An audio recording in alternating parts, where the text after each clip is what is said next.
Are you on mute?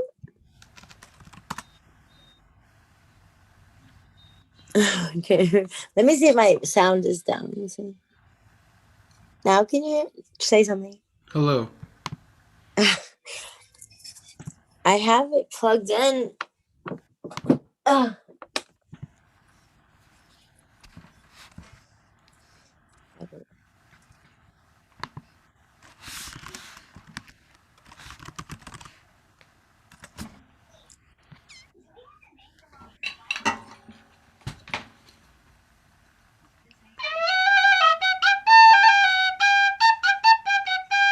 Welcome to the welcome to Gusalicious. Welcome to the Gusalicious so-called open mic.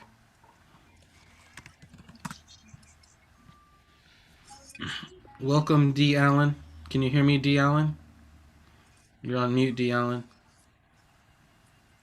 All right. I know. Cheyenne. Yeah, I can hear you okay. Okay, Cheyenne can't hear me for some reason.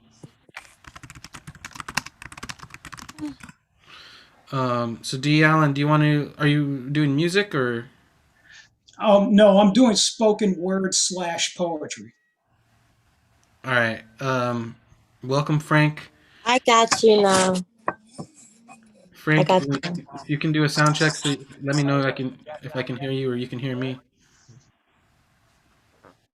Frank, are you Oh, there? yeah, Frank, I who's can't. doing Yeah, can you hear sound me? for Can you hear I me? this? can hear you a little bit, Frank. How are you doing? Oh, 1 second. Yeah, 1 second, Wes.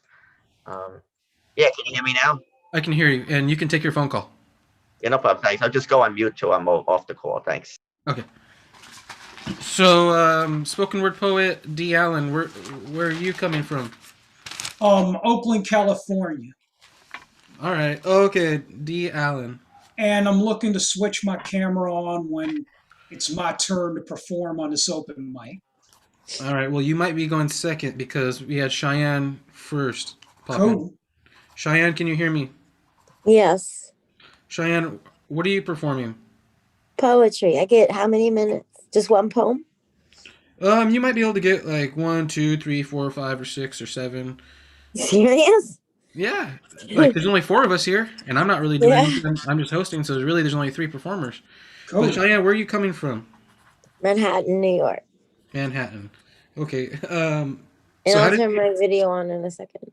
Well, yeah, no rush on that, and you can be anonymous if you want to. But where? How did you hear about us, Cheyenne? Eventbrite. All I right, put awesome. in open mic poetry for today and any browse.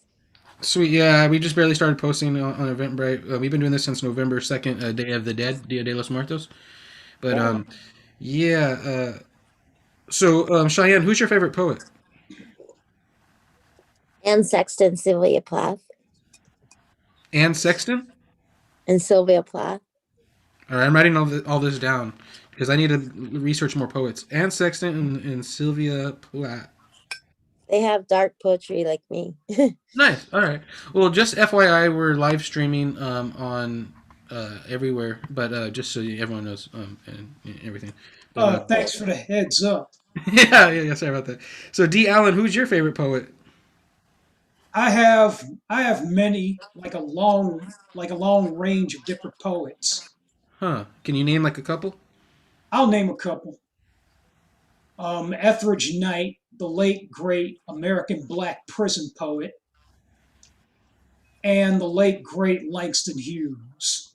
And I think everybody around on this planet knows who he is. Yeah.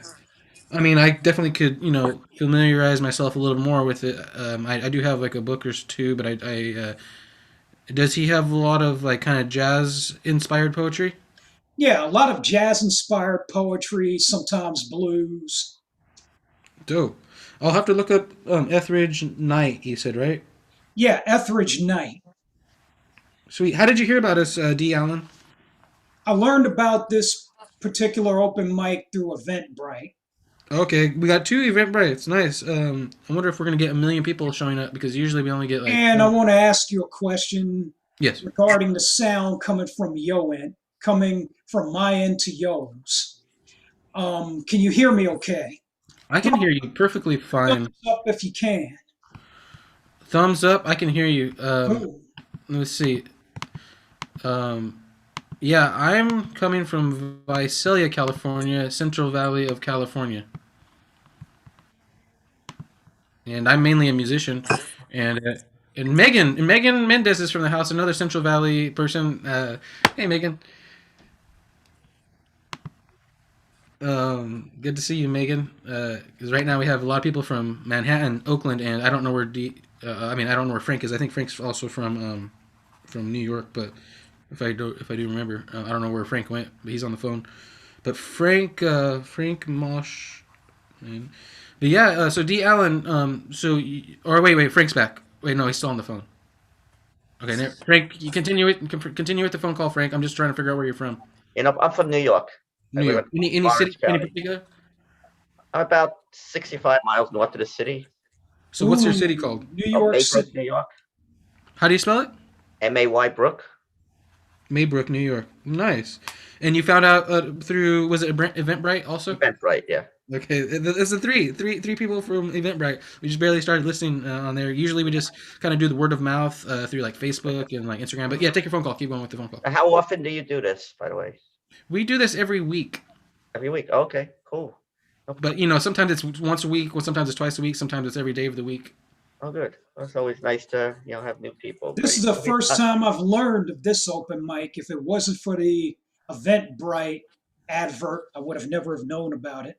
Yeah, I didn't think about it. Like we were kind of some more underground, small, like at first, but then we started expanding. Like we just telling everyone we can, and then we got people. Yesterday we did it, and we got someone from Zimbabwe, Africa, people from Northern Ireland, the United Kingdom, and then also just from the Central Valley where I'm from and where Megan's from of California. But D. Allen, are you gonna have your video on by any chance, or are you gonna be anonymous? Yeah. I'm gonna switch on my video camera once it's my turn to perform. Okay, yeah, no worries, and and everyone can be anonymous anyways if they want. They don't no pressure to show who you are or anything because sometimes it's kind of more like mysterious that way.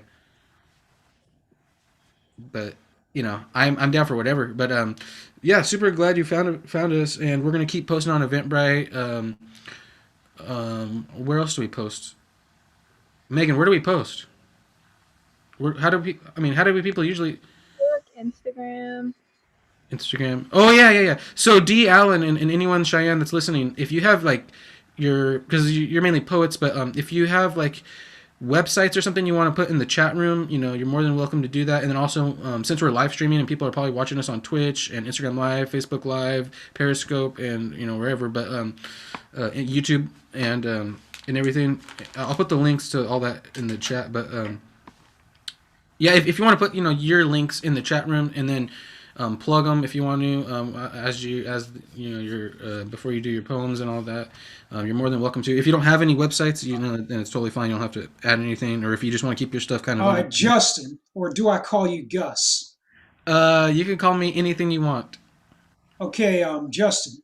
Yes. I plan to do that anyway, like right after I finish my spot. Okay, that's fine.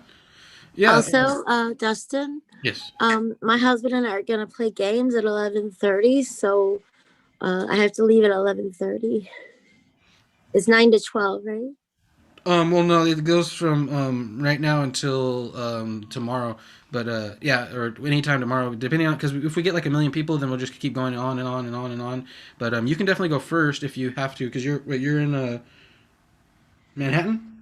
Yes. Manhattan, New York. Yeah, you can go. Well, you came first, so you technically are first whenever we start. And it's already 6:08, and I don't know where a lot of our people are. It's kind of silly that everyone from Eventbrite showed up, and then everyone that we've been networking with, just like on Facebook and Instagram, is just ghosting us now. But yeah, it's kind of strange. But so how much time until you have to leave? Because right now it's 6:08 in California, but I don't know what time it is. I have 2.5 hours.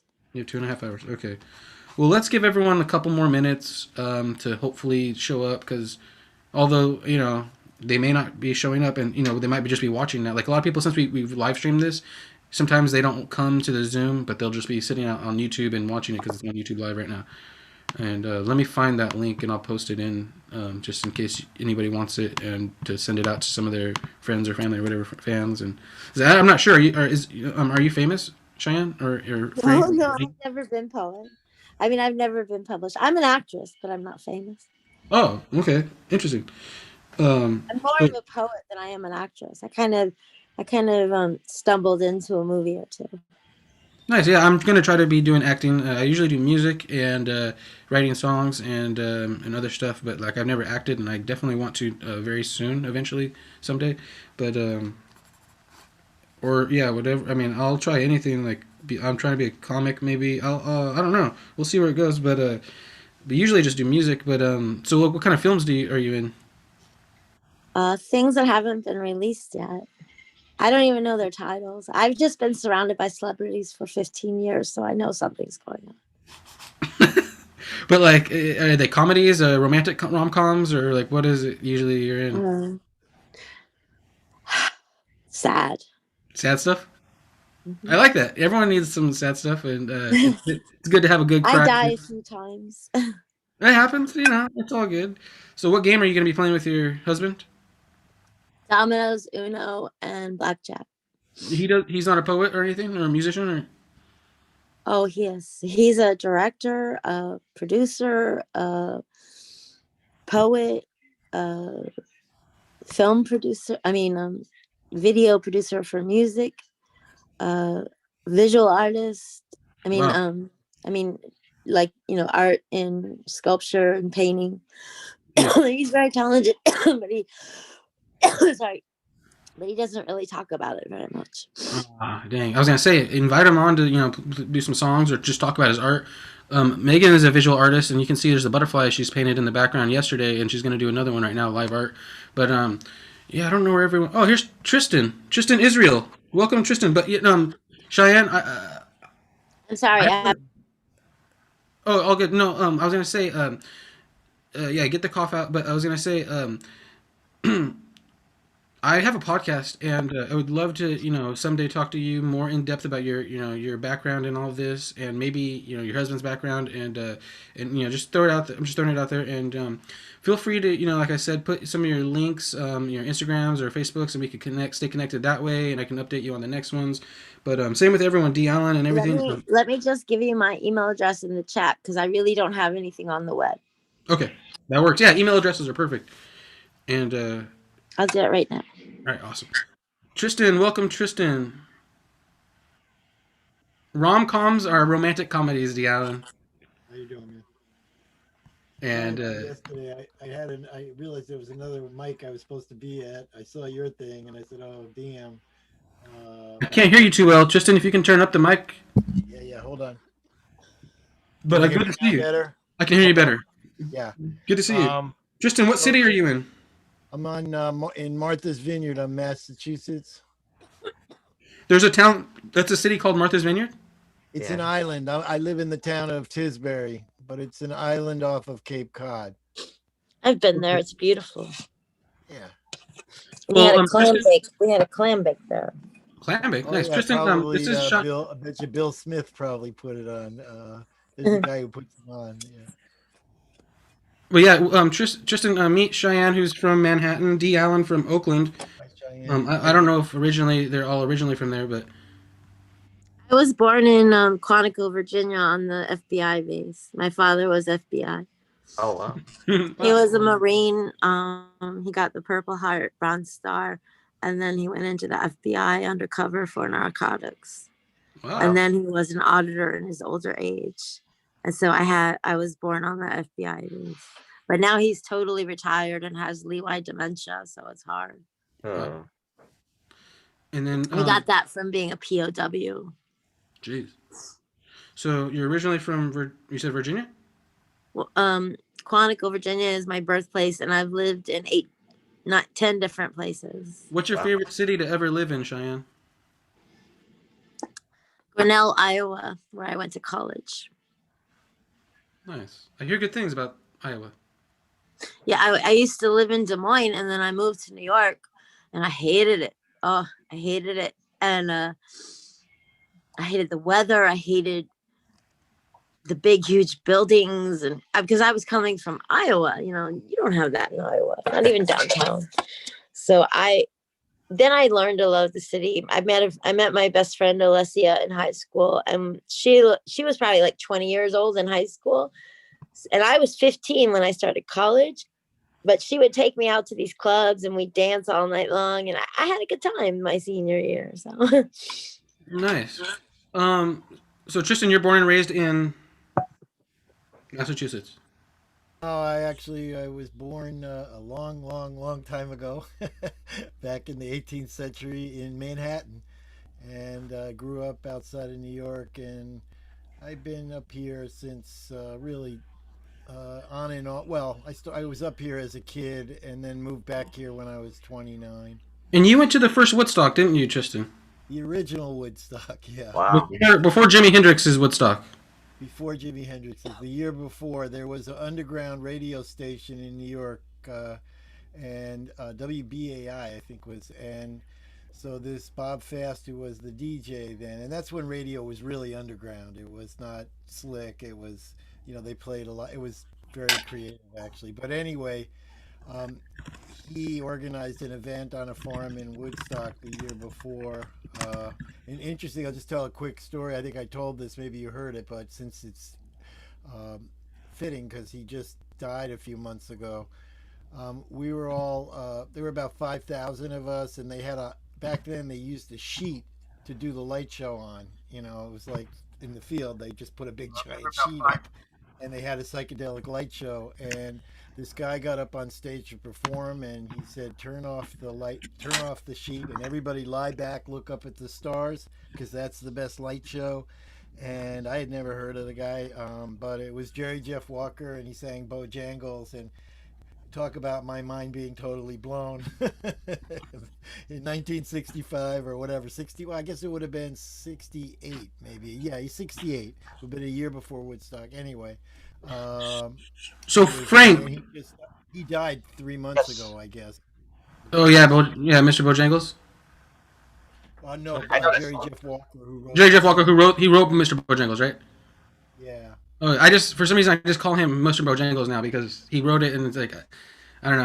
I adopted that name for him, but yeah. Bojangles was an amazing, actually, black dancer who had a Oh pretty okay. rough all of it from the 20s and 30s.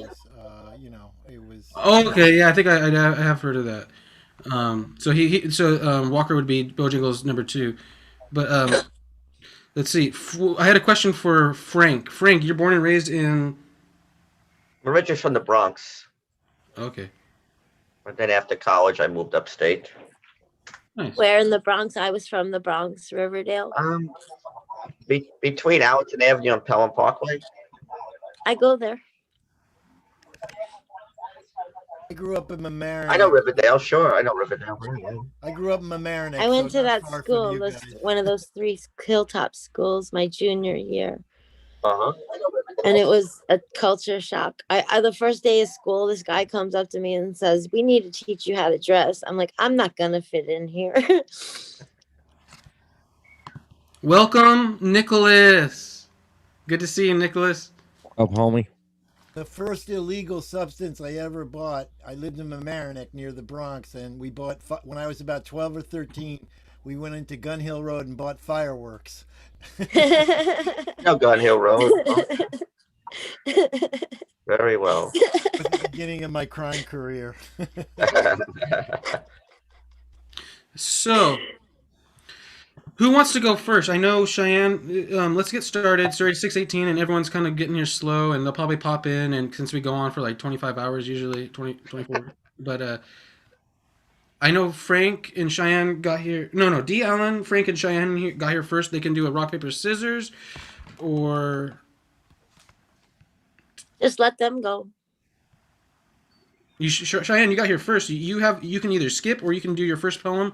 Like I said, you can do one right now. Then we could then we go through the rounds. But since you have to leave early, you could do like couple, two or three. I mean, I don't know poems. Like I'll I know do two right now, and then if I have time, I'll do two more later. Yeah, let's fill it out. Because I know songs are either like some people like me. I play like 20-minute songs, and then same with Tristan. But like no, Tristan's are only like 10 minutes. But 5 or 10, and then so yeah, I don't know how long your poems are. I don't know how long Frank's. They're about 800 to 1,000 words each. All right. Well, we'll test it out. Frank, you're a comedian, right? Yes. Uh-huh. Okay. Oh God, is he ever a comedian? He is Frank, funny. He is funny. you know He's hilarious. you know Frank Cheyenne? Well, from that, Just from groups. Just from groups. probably And not open mic. TV. Yeah. And TV. And TV. Oh, really? Frank, Frank, who's your favorite comedian, or who's your biggest influences, is comedy wise? I don't really know if I have one specifically. I mean, right now, I'd say my favorite's Jimmy Kimmel of the late night people. I've always liked Jay Leno. I thought he's phenomenal. George Carlin, I grew up with. I definitely grew up watching George Carlin, listening to him. He's All right. hysterical. No, yeah, yeah. Let's But see. Well, let. Oh, so Cheyenne, you're gonna go first, right? I'll read too. All right. It's 6:20. How about give a quick little bio before you do your poems, and introduce the introduce the poem in a little bit, if you feel like it, and then take it away, and everything, and good luck. Okay. My name is Heather Gibbs, but my pen name is Cheyenne Jang, and that's my married name as well, Jang. My husband is from Fujianese in China. He's an actor in China, very famous. He did the movie Hidden Daggers. Hidden Daggers. That's the only movie I remember the title of. But we watch his movies sometimes. Um, he's a musician, and I'm not a musician, but I write poems. And I always send him my poems, and he edits them and sends them back to me. And now we have some of his artist friends who want to put them into raps or love ballads or songs or whatever. So we're doing pretty well. And I've been in this movie for 15 years. And it might be 3 or 4, I don't know. But I've been with him for 15 years, and we've done a lot of stuff together. And I started writing seriously after I had a hospitalization in Jamaica, Queens.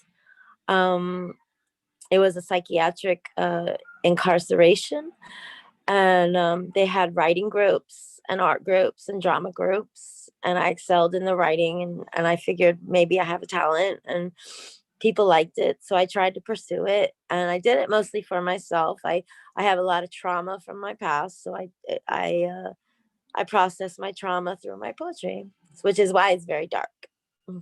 But anyway, the first one I'm doing is called like white on brown rice, because my skin is the color white, and my mother was 100% Native American, but my father was British Jewish. And so it's kind of like a reverse discrimination poem. So anyway, here goes. You can't see my face because my poems are on my phone. So this is called like white on brown rice. What is race if not a color? But that's too simple. How about an odor, like an immigrant shower? A poor in taste jab at a beautiful couture. What is race when your blood runs darker than your fair facade? Basically, that's dangerous discrimination too, as I may be as white as the whitest, and as blue as the Aryan race's coveted sifting tool.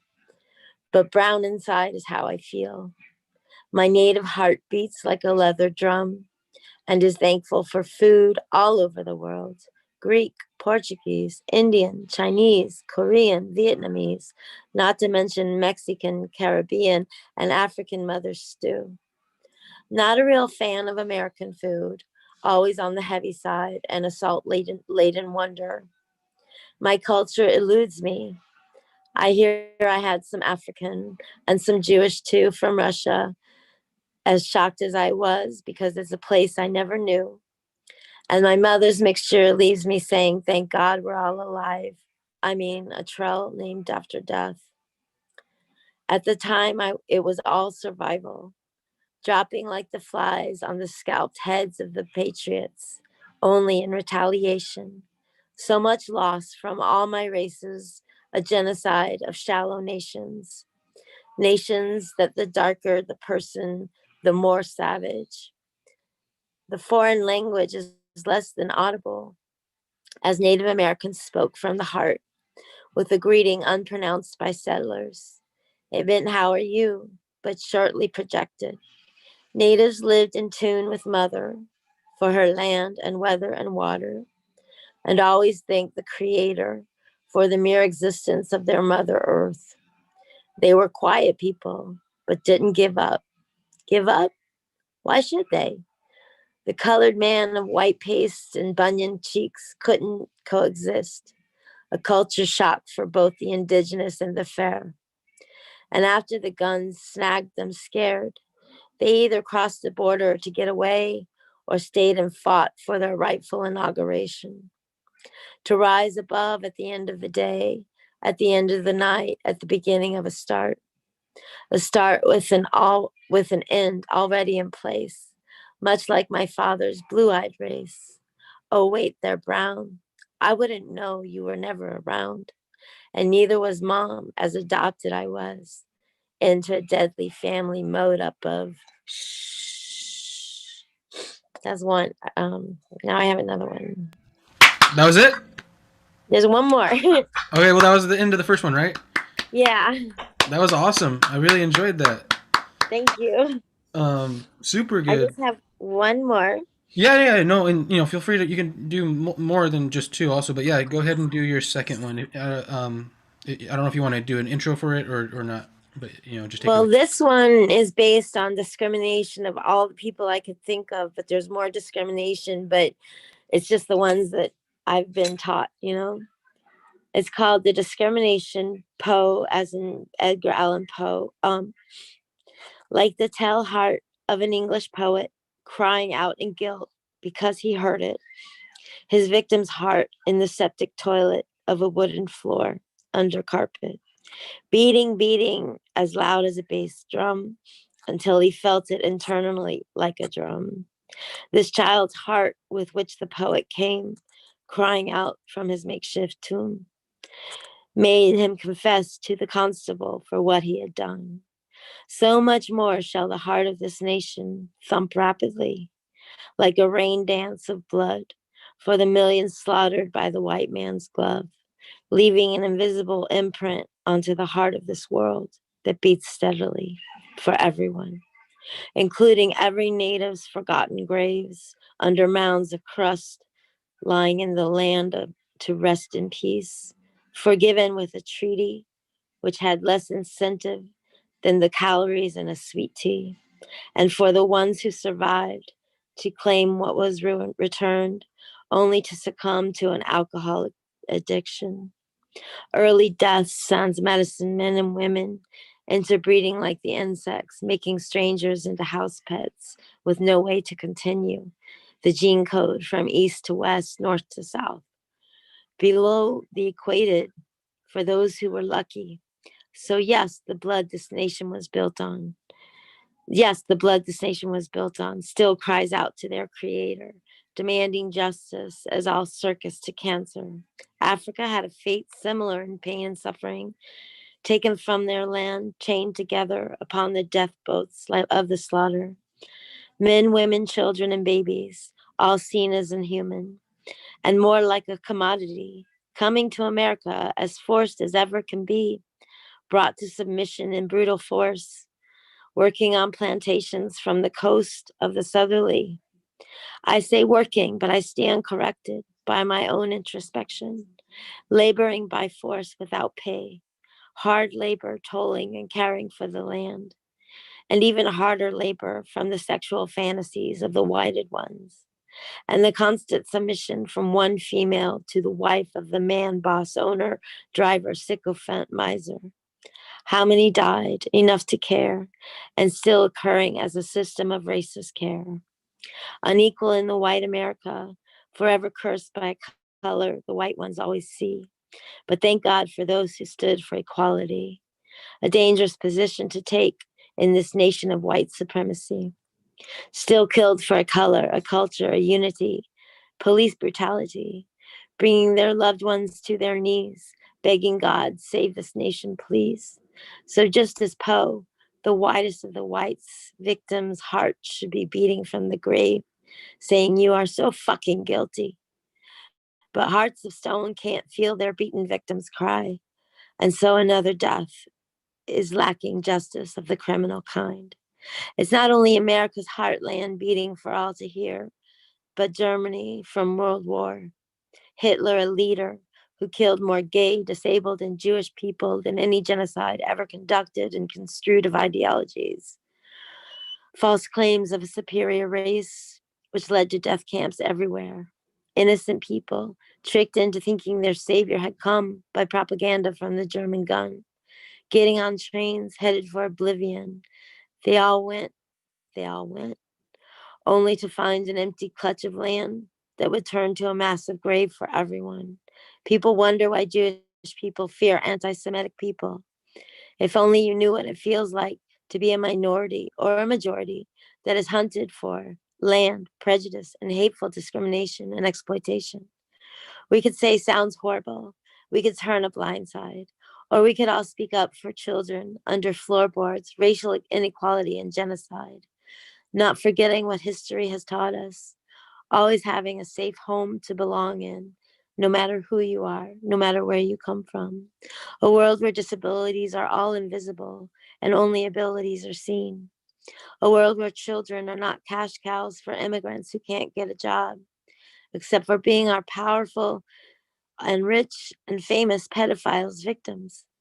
Racism, sexism, gender bias, homophobia, religious persecution, injustice for those the Constitution seems not to cover, like mental health system survivors with a label that strips them of due process, not entering without a warrant, forced treatment, the system's racial disparities, being detained and locked up for long lengths of time, used to experiment new drugs, both physical drugs and psychotropics, disparities of inequality based on a health or spiritual condition, however one sees it, is immersed in every culture, country, continent, and worldwide in inhumane treatment.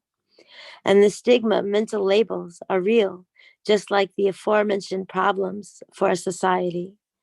I think someone said society is only as strong as its weakest link. So there you have it. Did it sit well with you?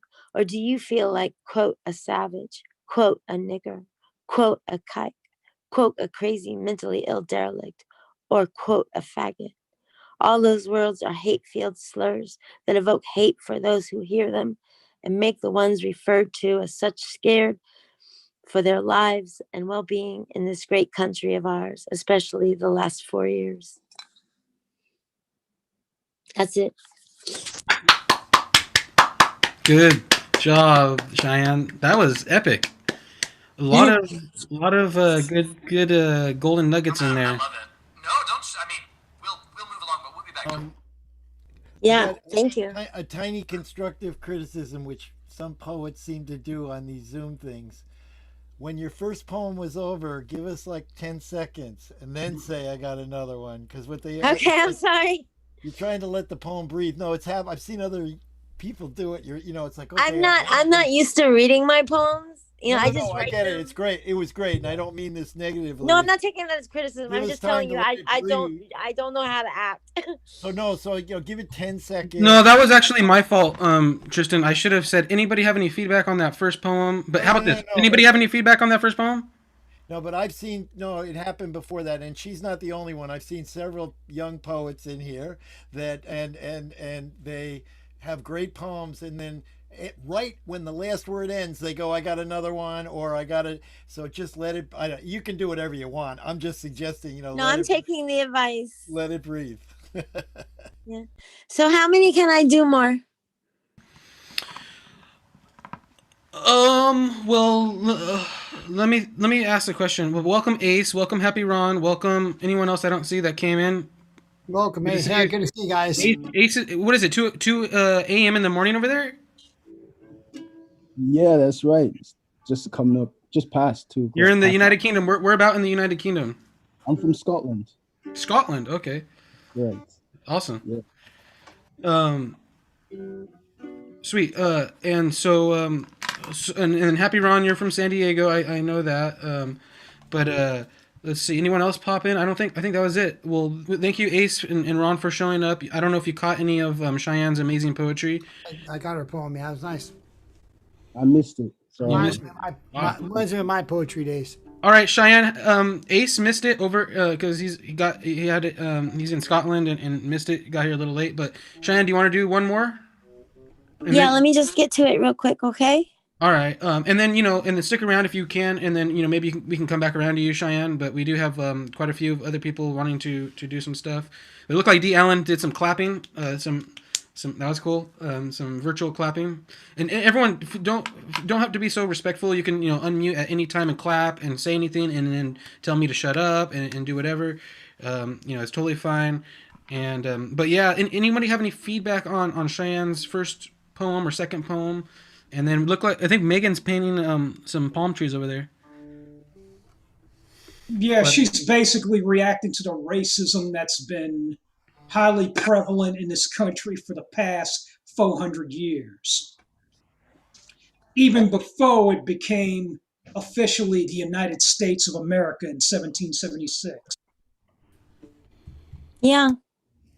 yeah, there's some great it's pretty much it's like a history lesson in your poetry, but really it's really I can see it's a great way for you to express yourself, and I really appreciate you coming and that's sometimes difficult to do when like a lot of people have their thoughts and whatnot, and it's difficult sometimes to kind of express yourself, especially in like a public kind of place. So I definitely appreciate you, Cheyenne, for writing that, and you did a really good job, and that was my bad for kind of rushing you into the second one. We should have let it kind of sit and thought maybe do we have any like questions or responses to it, because I'm sure this one I'm about to read, the last one I'll read for the night, really, because I don't really want to read anymore unless we have time. okay, But yeah, this yeah, yeah. last one is really hard to follow, so I'm going to read it slow. And it was hard for me to write because I was trying to get my facts straight that aren't facts. You understand what I'm saying? Like Yeah, change history, for sure. Yeah, all right, So take it away. it's called America's Role. More than one bomb was used in that good old war, where American soldiers were portrayed as heroes. The first bomb, Hiroshima, that was dropped was documented on August 6, 1945, a retaliation to a bombing of provocation of a 1941 attack on Pearl Harbor. My truth, my heart knows that Hiroshima came first. 80,000 people died in Hiroshima, and 2,300 in the US died on a documented day in December 1941. So, as any logical person would believe, that the murder of over 80,000 people would not be a seismic reaction to 2,300 people, but a devastated country, economically, militarily, and heaviness at heart, would not be able to react to a deadly winter attack of 80,000 deceased in 1941. Men, women, children put out for a race of atoms falling out of place, seemingly, coming from outer space. They built back military over 4 years and made their attack on the harbor. But alas, only a little over 2,000 people died, and mostly military personnel. On the August attack in 1945 on Pearl Harbor, that's it. Okay, that's not it, but I skipped that. Just to make a statement that they won't give up, even after their city was blown in a trillion atoms that blow up. A 5-ton bomb used to attack the Japanese, supposedly done to avenge a much smaller attack on Pearl Harbor first. Like I said, only 2,300 people were killed, as in casualties. Too little to warrant an extreme reaction attack as compared to the 80,000 killed in a ghost retaliation, which took an attack from a war-torn harbor and turned by the US government an excuse to win a war most vehemently. It just doesn't make sense. And it wasn't just Hiroshima, our country, misrepresented. but the Jewish people who were forced to leave to live under the tutelage of a new king who was not there when they arrived, but death camps concentrated within the forest, eventually bombed by an alliance kept hidden for years, a country trying to hide the horrific crime of murdering every Jewish family and people they could find, plus others they persecuted, killed, left to die, Jewish, gay, or disability pie, all extinguished with a gun, a shower, or exhaustion in work. 11 million plus 6 million Jewish people. And as the world became aware of everything horrific happening there, military action was put to use. The British saved them, not the US. That war started in 1941 and spanned to 1945. I'm not much of a student of history. I just applied my own logic and my own America I live in. The America that can control your entire life, full of more propaganda as ever. In terms of medical care and research, whether it be mental or physical illness or how we play, I play with adult movies, both bi, straight, trans, and gay, not apologizing for my own therapy. To a past so riddled in abuse, like Marvin Gaye said, sexual healing is good for me. Abuse not from one taboo, but two. People sucking and grinding and looking tranny from what I remember. She had a thing. And ever since I've watched this undercover, the whole world expects that kind of behavior from me. But instead of having anything to say, I keep pretending I have privacy. And just like censored news, I don't live in the reality of boy meets girl, boy hates girl, boy fucks woman.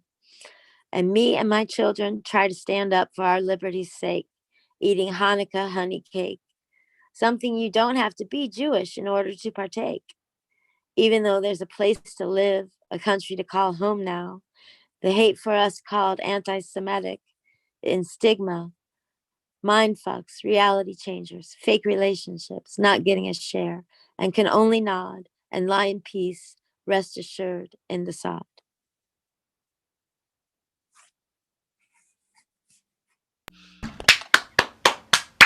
Yeah, Cheyenne. Thank you. So your Cheyenne's your stage name, and Heather's your real name, or what do you? Heather Gibbs is my maiden name. Oh, okay, but is Cheyenne your stage name, or just the name you like to go by? It's kind of like my middle name. I just have a C on my birth certificate, so I said I picked Cheyenne Nice, I like because it. my mom is from Cheyenne tribe. Heck yeah. Either Anyone have Cheyenne, any? Wait, what's that, Cheyenne? Cheyenne or Sioux. I'm not sure, but Oh, dope. I just got in touch with my birth mom like 2 weeks ago. Wow, that's awesome. Yeah. Hey, anybody have any feedback or anything for Cheyenne besides that was amazing? Like that's my feedback. That was amazing. But anybody else have anything else, or what'd you say, Nick? I've got it's not really any sort of constructive criticism, but like, well, maybe, but your stuff is like super like potent. You know, you're talking a lot of really heavy things. So yeah, like definitely like take as much time as you need with that, you know, with your language. And I don't know how to explain it, but yeah, you're doing great. Thank you so much. And that comes from a history buff. Nicholas is a history buff, so that is That's a rumor. That's a rumor. Actually, I have to give credit to where I found this out. You want me to give credit? Yeah, go for it. I dated somebody in college named Alexander Kimberglu, and he's from Grace, and he went to Columbia after we broke up, and did a film called Enola Gay about the bomb. And I saw his film. I finally looked it up and saw his film, and I was like, it wasn't the right translation. It was English translation, but it wasn't making sense with what I saw. So what I saw was that Germany and America covered up the Holocaust. And he was trying to tell people that, but he's Greek, so he says it in Greek, and they translate it so people in America can't know the truth, you know? And so his saying about that made me think, wow, Hiroshima probably came first, you know? Interesting. Anybody else? And I may be a commie. You can call me a commie. I don't get insulted. I like Karl Marx. All right, yeah. I like people calling me names too. Yeah. But anyway, Any feedback? Frank, Megan, Tristan, anyone else? Ace. That was intense. That was intense. A good intense though, right, Frank? Yeah, yeah. Or, it's okay to disagree. Also, Frank, you don't have to. You Yeah, don't have to you can disagree with my opinions, no problem. No, no, Every it was intense. yeah, it's much. I I'm, think it's much needed intensity, definitely, because yeah. everything a lot of these open mics usually are pretty fun and laughy and stuff, and it's good to have some like serious stuff, Yeah. and it's a good change. It's good to hear that because every time I read an open mic, they're like, "Okay, it's heavy. Give something light," and I'm like, "I'm sorry. All I have is heaviness of heart because I've been abused since the age of 1.5, then abused by a system, then abused by relationship, and so I get in touch with really dark places inside me. That No, would yeah, the heavier the better. Wait, that Nick? What's Not up? my weight though. Not my weight. that would be the equivalent of going to like an open mic, and after a comedian does their set, being like, "Yeah, but can you tell us like a really important, powerful anecdote?" Like, please. I know it was a little insulting. So All right, Nick, say hi to Salita over there in the background painting. I can see she's doing some good work. let me switch. Let me see these Ace. people. Okay, so I know Ace it kind of has to get going. So Frank, if you don't mind, or D Allen, Ace is over in Scotland, and I believe it's like 2 a.m. or past that. So do you mind if Ace does something? And then Yeah, okay, sure, he can go before me. yeah. Let the man from Scotland go on Yeah, sure, first. absolutely. All right, Cheyenne, do you have anything else to add? Just thank you for listening. Yeah. So you have to get going in an hour or so, or what? An hour and 45 minutes. Okay. Yeah, you can dip anytime. Same with anyone. You don't feel like just because I'm you just performed. gonna go get coffee. I'll be right back. Okay. Okay, okay. Yeah. Anyway, yeah. So everyone, you can dip after you played. No need to be respectful and stick around just for just to watch everyone. But so yeah, Ace, take it away. Give an introduction about yourself. Give a short little bio. We know you're from Scotland, but I'm sure there's probably more to you. I don't know if you were born and raised in Scotland or some of your favorite influences or what. But take it away. Yeah, thank you. Firstly, thanks for having me, inviting me. I just found out about this. In fact, me and Justin were just introduced maybe a few hours ago, so I'm glad I could join this. I was telling him it's such an intimate but very passionate and I see very creative space, and that inspires me. I wanted to say something to Cheyenne, but maybe when she comes back. But yeah, thank you for having me. As you heard, my name's Ace. My birth name is actually Andrew. But since I was a kid, people used to just call me Ace. And it kind of just stuck. So you can call me Ace or Andrew. I have no personal preference. I'm 22 years old. I live in Scotland, but was born in Malawi, Southeast Africa. But I've been in Scotland since I was 2 years old. So this is home is where the heart is, they say. But I'm also very in touch with my roots. Um, I'm a poet, as well as I make rap music because I believe rap music is rhythm and poetry. So the two are very connected, especially to my identity, to my faith, to my culture and heritage. I like to talk about that. And last thing about me, I guess, is that I'm the kind of dude who, when I want to read a book, I write one. And when I look through the pages, I find some of my memories contain the keys to my future. There's no losing sight of this dream. Like Martin Luther, kings and queens is what we were born to be. See, my destiny is to be free, and I believe that no weapon formed shall prosper. I'm like Nostra, Damas in his prime, interstellar when I rhyme. Like Daniel, I pray 3 times for the liars. I said, I pray 3 times for the lions and snakes that defy us, but they're never going to divide us. Because I know Holy Zion is before us, but time is against us. All these systems to oppress us have made us feel defenseless. But yo, there's power in our people. It's not forbidden knowledge. I'm trying to fight the evil and still make time for college. I'm just this musical youth with good vibrations trying to send a message out to this generation. No confrontation or expectation could phase how amazing our people's foundation is. There's no debating, there's no persuading us to take the wrong path when we know how close Satan is. I hope you listen as I'm saying this, because we've all been too real to be faking this.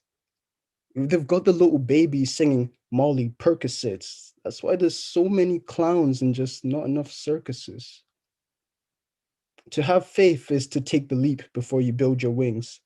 But nonetheless, I know we're all going to soar higher than the pilots because we pack heat, but we preach nonviolence.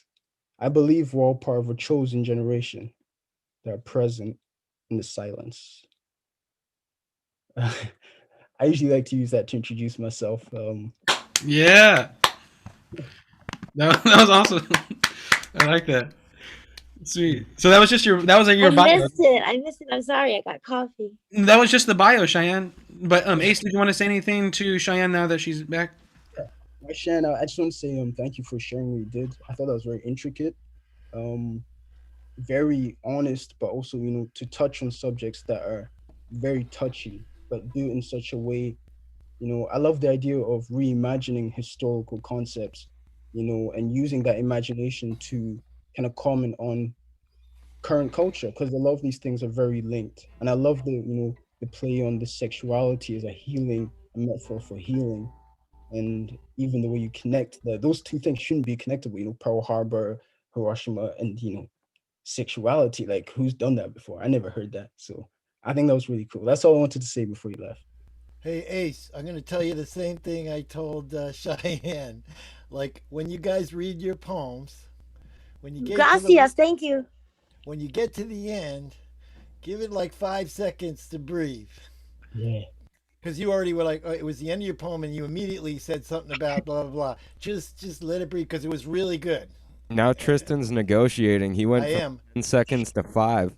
5 seconds. 5 seconds is good. Even but it was both your poetries very different, both very very good. So and actually, my brother in the '60s, my older brother spent time in Malawi. I think so. I haven't been there, but I'm familiar with it. So. Parlez-vous français? I get Spanish. I'm old, so I get my Spanish and my French mixed up. But yeah, I used to speak. I can understand French. My mother spoke it fluently, so Yeah, intuitively and I what understand about it. the man? What about the other man? He sounds like he has a French accent. I don't know Je his name. Sorry, The one that just spoke. Do I, you s- speak French? I said Et no toi? in a French accent. Et toi? Tu parles Me? français? Moi, je parle français. Ah, oui, J'ai oui. visité la France. Après ça, je vais parler avec toi. Avec vous. Sorry, I was playing along. I don't speak French, but my girlfriend is French, so I know Oh, like okay. yeah. Okay. Mhm. All right, Ace, do you want to continue on with some stuff?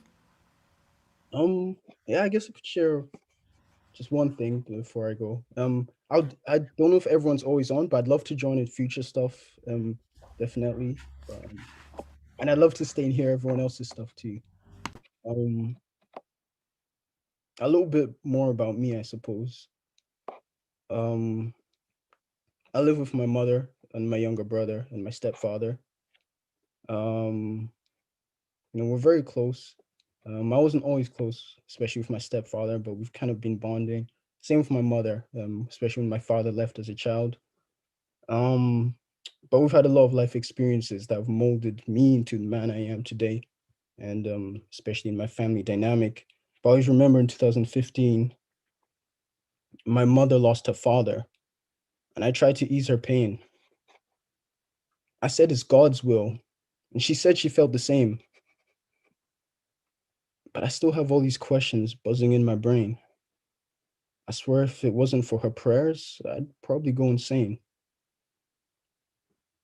I spend time on these rhymes. I hope you listen to them with a message so divine and ambition to it.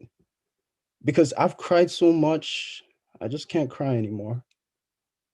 And if you feel how I feel, then I'll rhyme some more. How can the devil take my brother if he's close to me? He's younger than me. I swear he's everything I'm not, but I hope to be. Sometimes I get a little honest and I ask myself, when the time comes, who's going to save me if I ask for help? I sent my soul on a journey to the furthest coasts. I was trying to make change as I was taking notes. And I asked Tupac, why? Because I need to know. He died when we had such a long way to go. I lock all my problems in a box that I'm trying to leave behind, buried under hidden shores that nobody can find. Because too often it gets full and I just can't close the lid. And I take it out on family and my closest friends. It's like a puzzle in my head, and I'm trying to piece it right. I'm so close to heaven, hell, I just need some time. I used to imagine if doors closed at all of my shows. What, because people wanted to hear more poems about pimps and hoes, cars and clothes, foreign gods, golden calves, the pagans laugh. I do this for the love, so it's free of charge.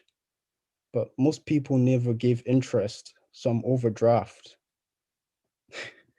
This is surely art. In my grandmother's household, this was surely taught. I'm trying not to be naive, but these times are hard. In the midst of all the glamour, I just pray we find God. The radio don't play the songs I used to love. Maybe I'm just growing up. I might never be a star on a red rug. To see the star I want to be, you have to look above, to the heavens. See, I've got this vibranium brain inside my cranium. And so I speak of the devil. I'm not afraid of him because I've seen pain and I sin day after day. That's why, whom to I pray? Good God, show me the way. Should I fall on my knees or stand taller than the trees? You know, the sequoias? I don't really have a chorus, but please implore this. It's so important. I've been extorting the rap game because I need to earn my portion. But what's a fortune if I don't earn it with caution? If I try to speak on my life, it would leave you nauseous. Drink up this water. The flow is worth endorsing. I've got love for my opponents, but their components are boring. I'm still snoring because I haven't even woke up yet. Like Justin, tell him this cup hasn't overrun yet. It's like us against them. They must be upset. All we did was give them the truth, and now they're upset. I carry the world upon my shoulders, like Sisyphus, you know? I carry boulders. My traps are bigger than Olympus. Don't you notice? It's like we were trapped in a box, like the shoguns. Volcanic eruptions. I need a totem. From dust we were made, and now we're floating. Like E.T., your brain is what I'm probing. A supreme being, like Neo, I break the coding. My mama only raised her voice to raise her boys. We played with toys, but now we're making noise. She rejoices because I made a choice. I don't know, one day maybe I'll buy her a Rolls Royce. To my father, yeah, we're starting to get along. I bet he never thought I'd put him in a song. He went away and those nights were long, but now he's putting in the work to make it up, and so those nights are gone.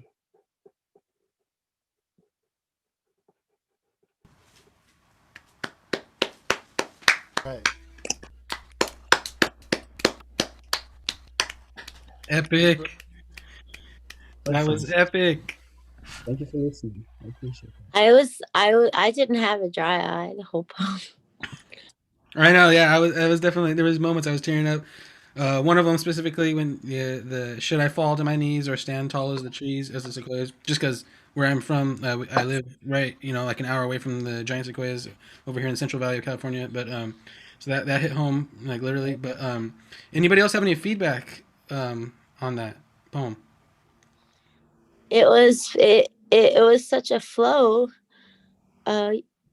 It rhymes, it didn't rhyme, it rhymes, it didn't rhyme, and just the making up of it was so beautiful. I mean, so true. And uh you have it in your heart. You don't even have to look at a paper. You have it in your heart. It's like the poem is your heart. Thank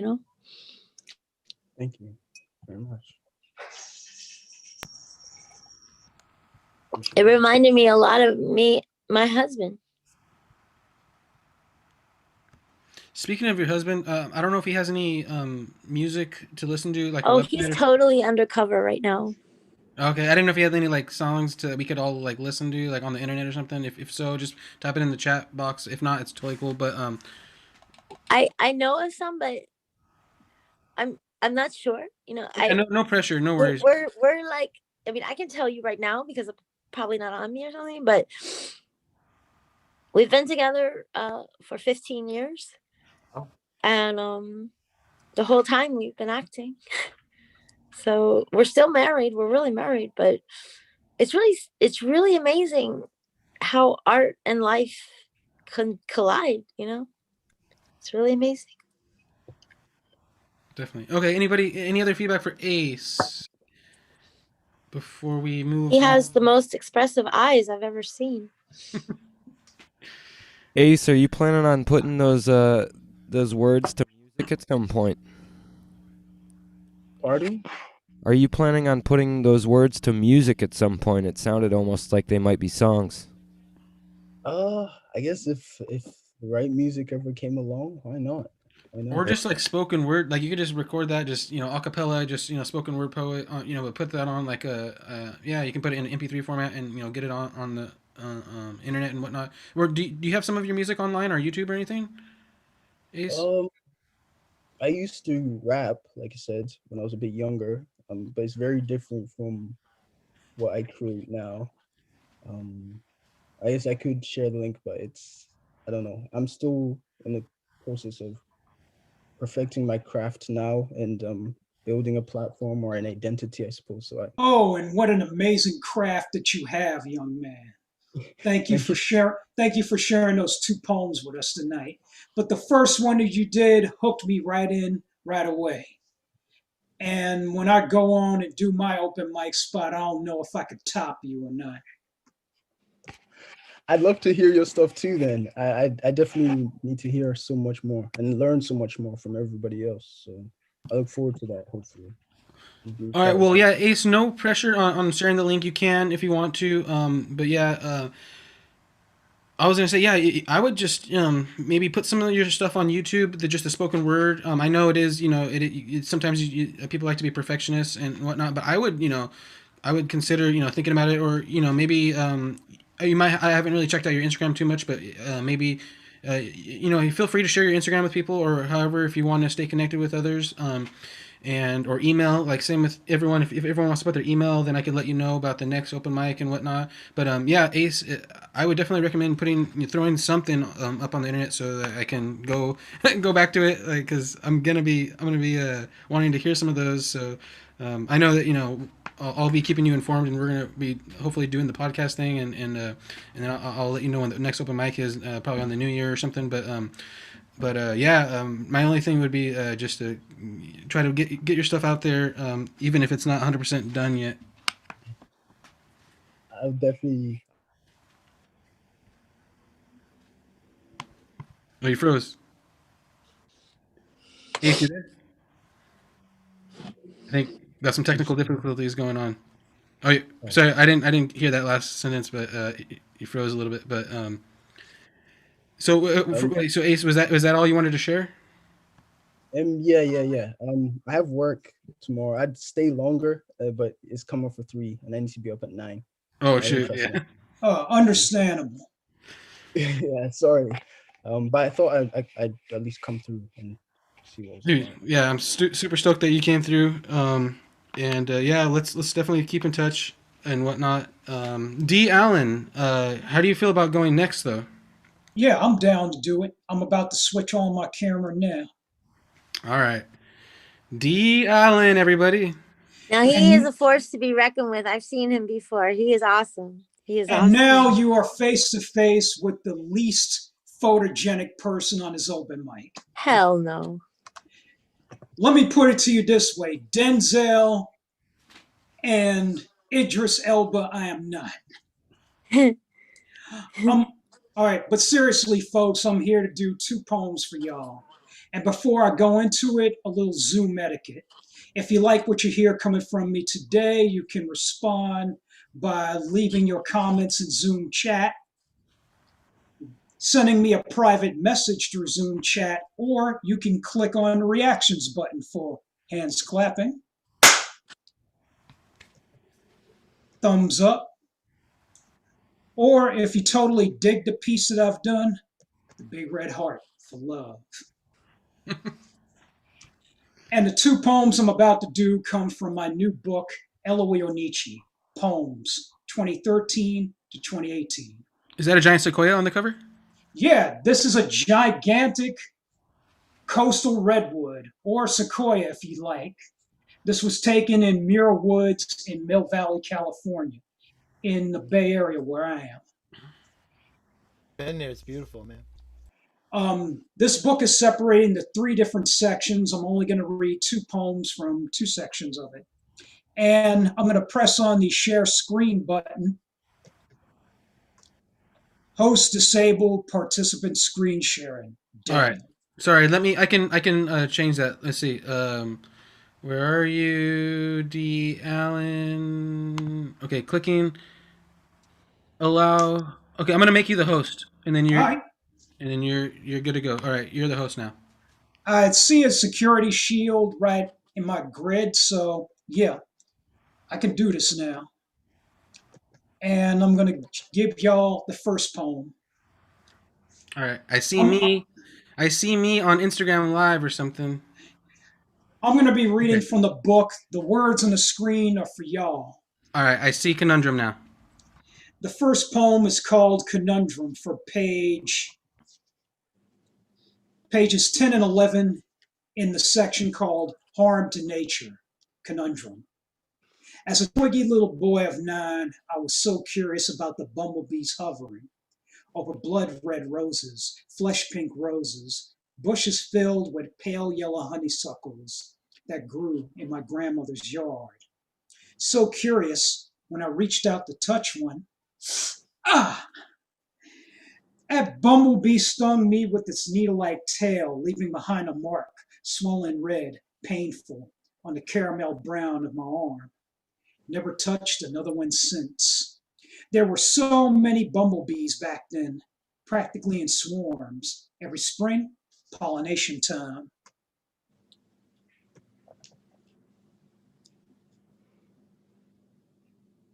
Now I'm older, a man of 47, 52 now. Taller, darker skin, closer to chocolate than caramel. Still twiggy though. Another spring has arrived and something's missing from the big ecological picture. Absence leaves behind a mark. A conundrum. Where have all the bumblebees gone? I hear different styles of music, but no distinctive droning buzz fills my ears. I see all manners of insects fly in the air, but no visible sign of the little pollinators paying any visits to East Oakland's roses. Extinction leaves behind a mark, a conundrum. Who will produce honey when the bumblebees are gone?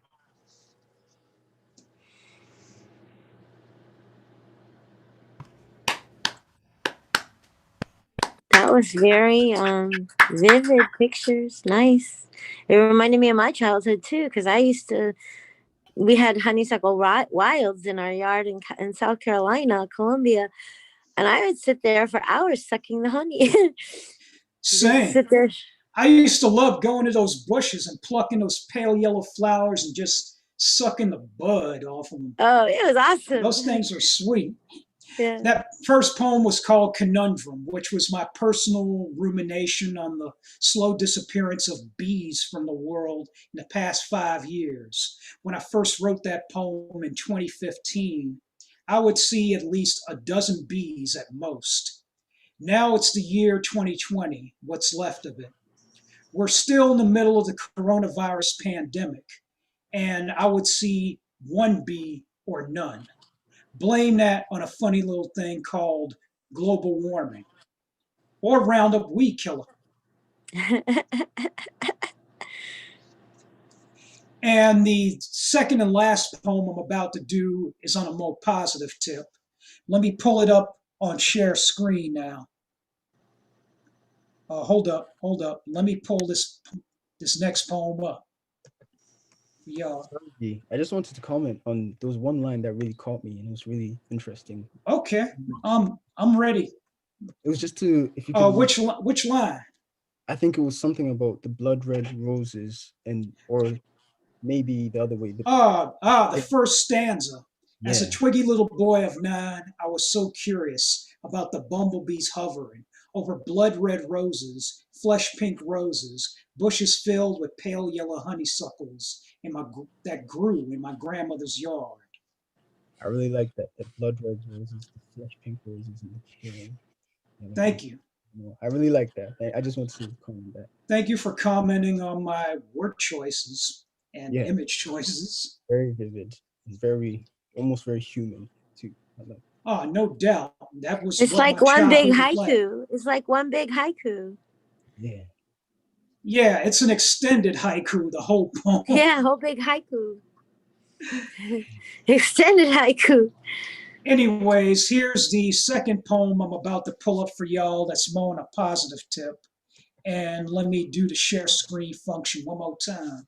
The book's for me, and the words on the screen are for y'all.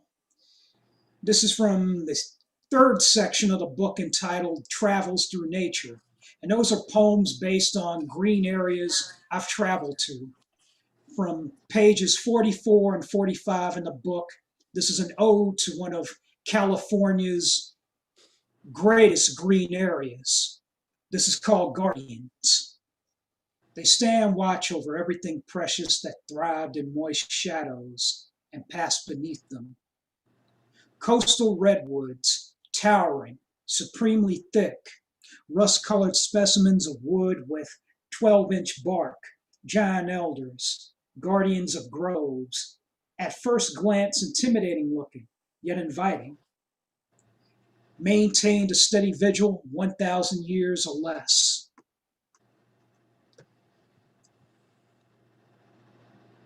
Some humans rightfully saw fit to preserve these ancient watchers of life. When they wandered through one of the groves, William and Elizabeth Kent witnessed still, unspoiled botanical beauty, vowed its protection from the logger saw's ripping touch, and gave it John Muir's name. Verdant patches of three-leaf clovers, sprawling coils of fern, tall, slender Douglas firs trying hard to imitate their mightier redwood cousins. Hungry squirrels scamper the dirt floor on a foraging trip. A craving for acorns fallen on our branch needs sating. Lean little trickle of water down an extensive ditch toward Mount Tamalpais Way. Sorry masquerade as a full rushing creek. Steady march of hikers, boots and sneakers, treading new grooves into overworn trails, are offered protection and shade by the guardians in return.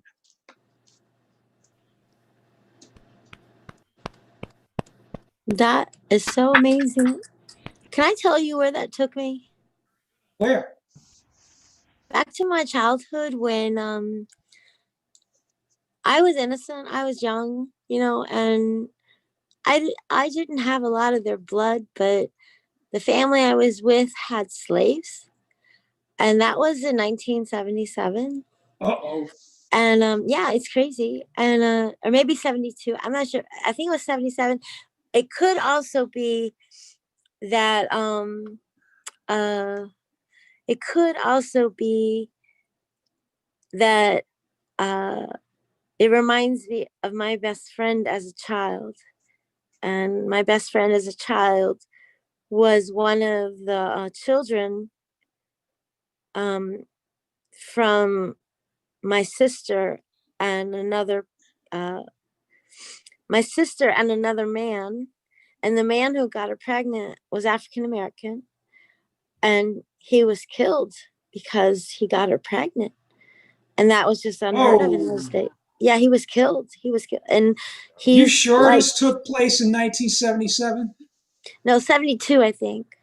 I'm not Oh, sure. I don't know what year I was born for real. I was adopted, so I, all I know is I had a friend, and the whole family would just destroy them. And I was a kid. I didn't understand what was going on. I would repeat things they said, and he would say, "You don't say that," and I wouldn't say it again. But it just took me back to that place because I don't know why. It just did. And I have happy memories of him, you know.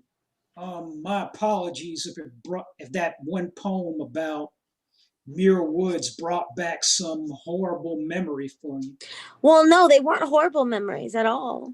You know, I mean, they were horrible memories for the people. And the horrible memory for me is only that my family did that, you know, and that they would do that to people. And, but my memories of the family were amazing. The mother was amazing. The father was amazing. And the 5 children were amazing. You must have got on well with them then.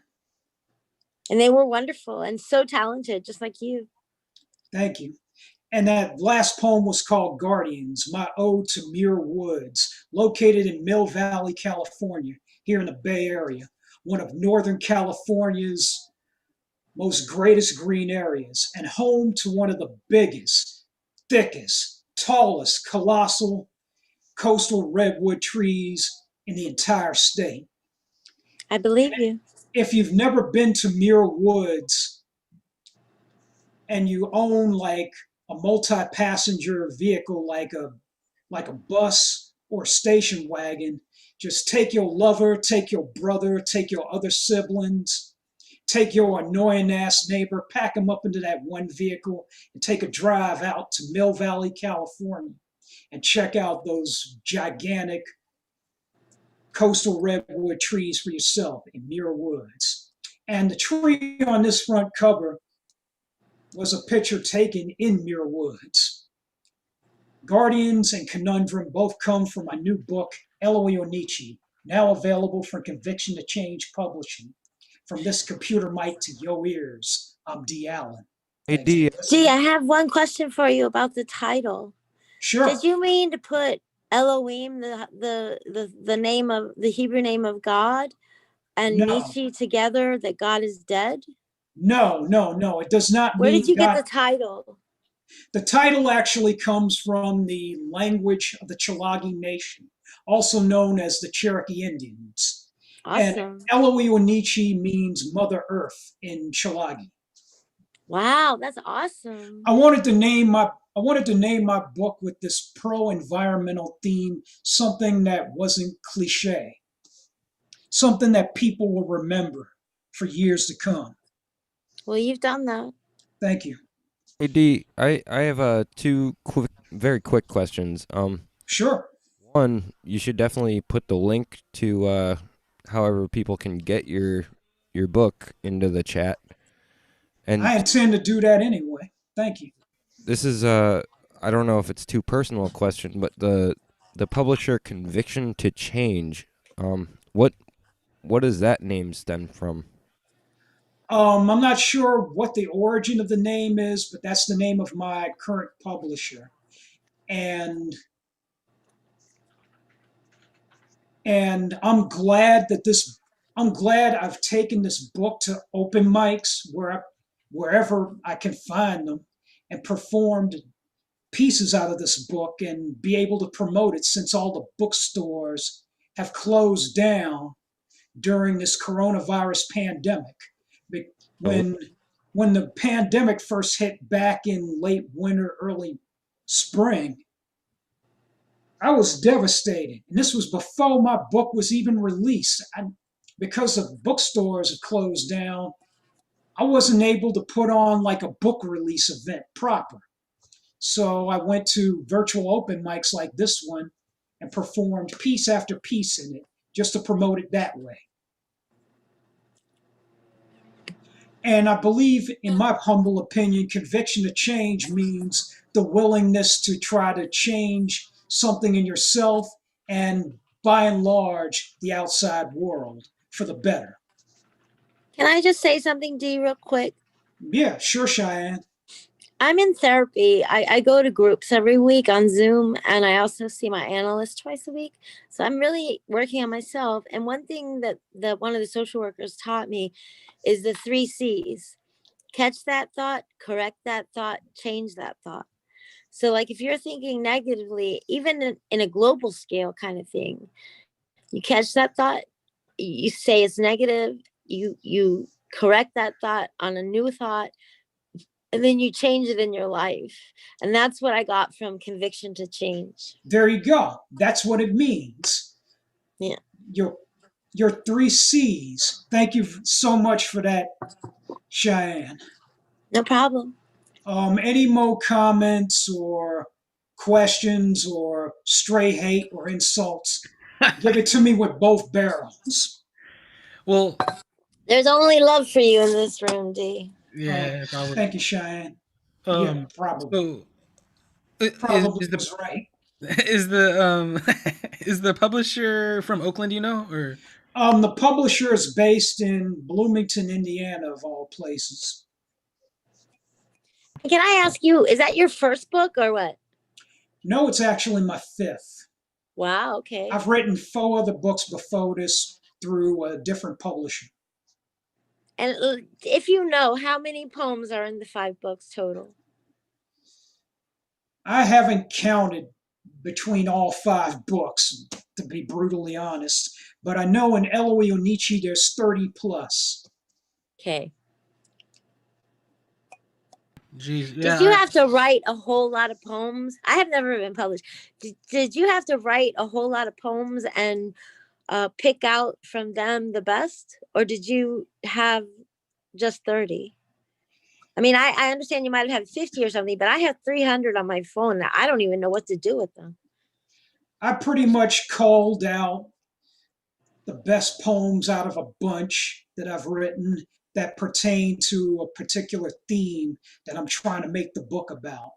That's what I thought. In the case of Eloy Onichi, the poems center around the environment, animals, nature, and indigenous people, the Earth's caretakers. Amen. Wow. Thank you. Yeah, I have like probably a million questions. I hope that you would, yeah, definitely put your links and whatnot in the chat, and so we can get a hold of you. But yeah, I definitely am down to help you out and get one or all of your books. But yeah, think about doing a podcast because like I do have a million questions, and maybe we could set up some kind of event where since you are you have 5 books under your belt, and this one seems pretty legit, and we could like set up a Zoom event, so it could be like sort of like a book sort of Q&A sort of signing thing, a virtual book release sort of thing for you, because you definitely deserve to have your own event, and since like bookstores have been closed, it's unfortunate that you weren't able to do that, but we can discuss that another time. But yeah, super stoked that you found us, and I was definitely I'm glad that you were able to share that with everybody, because that was super legit. Anybody else have any comments or feedback or anything for D. Allen? Just excellent job. Thank you. And I'm going to make you host again. Thank you, D. Mr. Stye. Thank you. So you did. Whoa. Nicholas is now the host. Oh, is that some kind of Freudian slip? That was an accident. That was an accident on my part. Nicholas, you're the host now. You got to either keep it or make me the host somehow. Yeah, make him the host again. Well, Nicholas has an open mic too, and you might be able to go to one of his open mics and read a poem. So, I totally apologize for that. No apologies necessary. He's second in command here anyway, but and he should be first. But anyway, there's that. My hands are clean now. Okay. All right, I'm the host again. Wow, we've had some amazing talent, and we've only gotten through 3 people, and so I'm super stoked to introduce Frank Moshman. Moshman, you got it. Can everyone hear me? Definitely leave your mic on for him. Thank you, Cheyenne.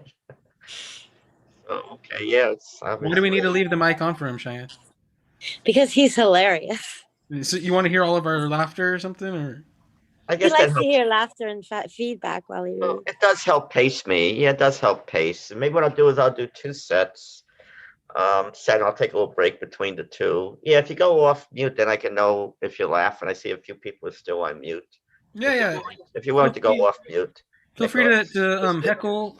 I'm pretty sure Frank can take the heckling and the clapping and laughing and whatnot. Only laughing. Okay. So I put my YouTube channel, if you want to, if you don't want to see more of me afterwards, on the chat. It's one of my shows I did in Canada and two in New York City.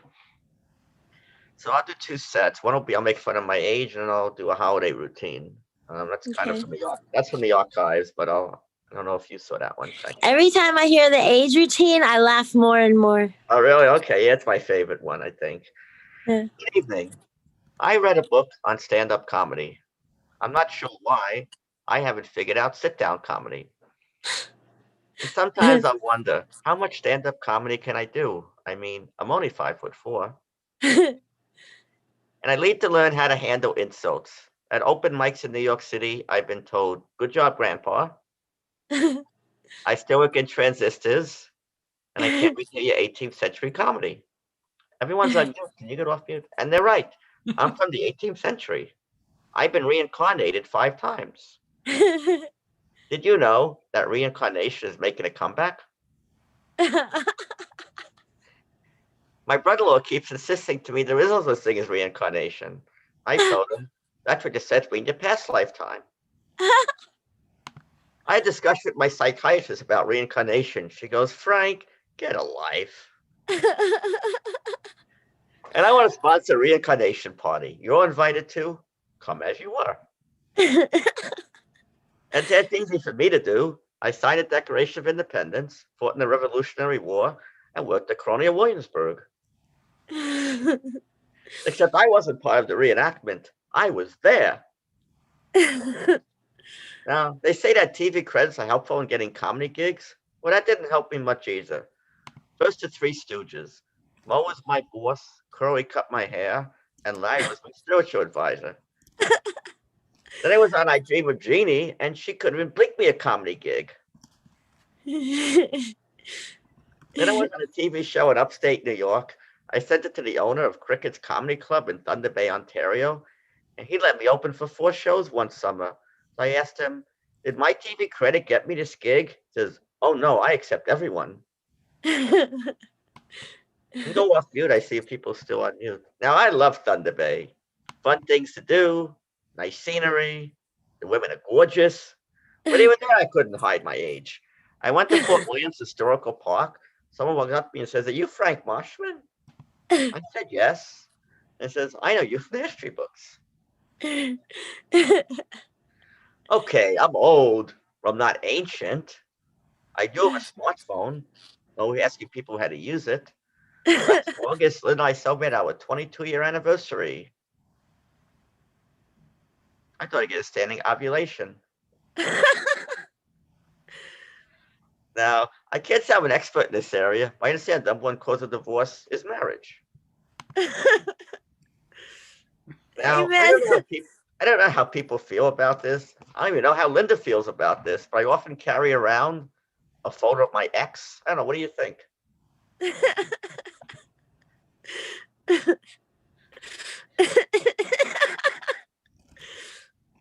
Now, when they say, "Frank, what did you see in Linda?" Well, it's obvious she's attractive, she's sweet, she has a sense of humor. They say, "Linda, what did you see in Frank?" Says, "I don't know, but I used to be very nearsighted." And before I met Linda,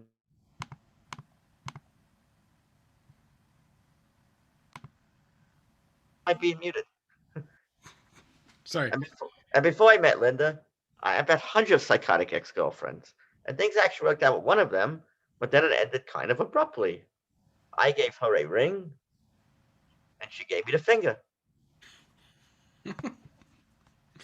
And before I met Linda, I did terrible with pickup lines. I said to women, "I'm a famous chess player." "Really?" "Yes.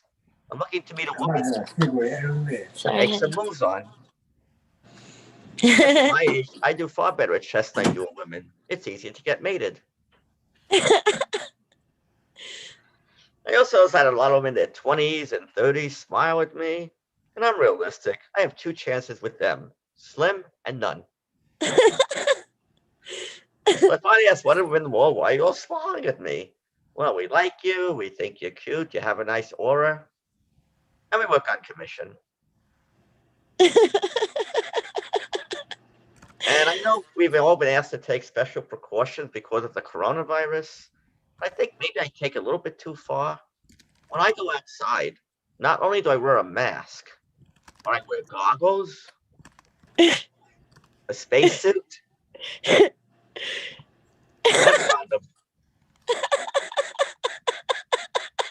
And I'll end with that for the first set. Nice. Kristen, Nicholas, Happy, Ron Hill, Megan. It was amazing again. You have a nice way with words, man. You can tell Oh, you thank you.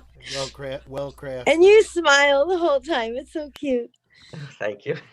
You could do something Okay. more serious and anecdotal. That would be really helpful. I'm sorry. What do you mean? Try to make it more serious. I'd like something more downy, please. Too much. He's kidding you. Oh, okay. I hope so. Yeah. Okay. He's making a joke because when I said I write dark poetry, Justin said that'd be like a comedy routine that says, "Can you be more serious?" Remember that? Okay. Nice. Any other feedback for? Sorry about muting you, Frank. I was actually trying to mute Cheyenne because she was having a discussion. Yeah, my husband came in. Sorry. Oh, no problem. But any feedback for Frank? Thanks, Nick. Is anyone Crickets. from New York? Is anyone from New York area besides me? Born in New York City. I am Manhattan. Okay. Inwood. I'm in Inwood. I'm in Inwood. Do you know where Inwood is? By Washington Heights. Oh, I know where Inwood is. Absolutely. I live on Academy Street. Oh, wow. And I have to go because my husband and I are going to the bookstore. But it's a book stand outside Starbucks, and he wants to go. So I really enjoyed tonight, and thank you for listening. And Frank, you're hilarious. All of you are great, and I'll see you next week. Okay? Yeah, no All problem. right, Cheyenne, you're amazing. Thank you. You are too. Oh, I'll do my holiday routine. I haven't. This is kind of from the. If anyone's from the New York area, there's a TV show I was on in the Hudson Valley. If you have original music, though, he's had a writer, Mr. Phil. Let me see if I can find it. Here's an example of one of the shows I was in. It's actually pretty funny because I make some jokes about West Virginia, and then he interviews someone from West Virginia. So it's pretty funny comedy. And then also, let me find his Facebook page. Mr. Phil Face. If you want to contact him on Facebook, let me see. Let's see. Let me find his Facebook page. Oh, here we go. I think this should be it. There we go. Yeah, he says on this it's only live music, but he's had, I was the only first time he ever had a comedian on this show. He saw me at an open mic. He liked me. So that if you're interested in contacting him on Facebook. And the second time I was on his show was like December 3 years ago. I did my holiday routine, probably not as funny as my age routine, but I've been bringing it back lately. So it's a variation of it. Okay, so the holidays are here, and I kind of wonder how I kind of amazed the way the Chinese restaurant accommodates people that celebrate Christmas and Hanukkah. Some things on the menu are sweet and sour latkes, brisket lo mein, wonton soup with a touch of eggnog. Now, I wonder, how do interfaith couples celebrate the holidays? You put a dreidel on a Christmas tree. You put a turtle dove on a Hanukkah bush. Now, I thought I would go to the doctor and get a routine physical, and he diagnosed me with something called leaky gut. Any of you have leaky gut? That's one of those things where conventional doctors think it's bunk and holistic doctors think it's real. And I got to admit, I was a little bit confused by it. So I did some research, and I'm led to believe that everybody has leaky gut. If you have anxiety or depression, you have leaky gut. If you have constipation or diarrhea, you have leaky gut. If you're addicted to your smartphone, you have leaky gut. So Linda and I were determining, where should we go for a weekend getaway? So she goes, "What's your gut?" I said, "Leaky." And I told the doctor I was itching. Right, if you're itching, you might have leaky gut.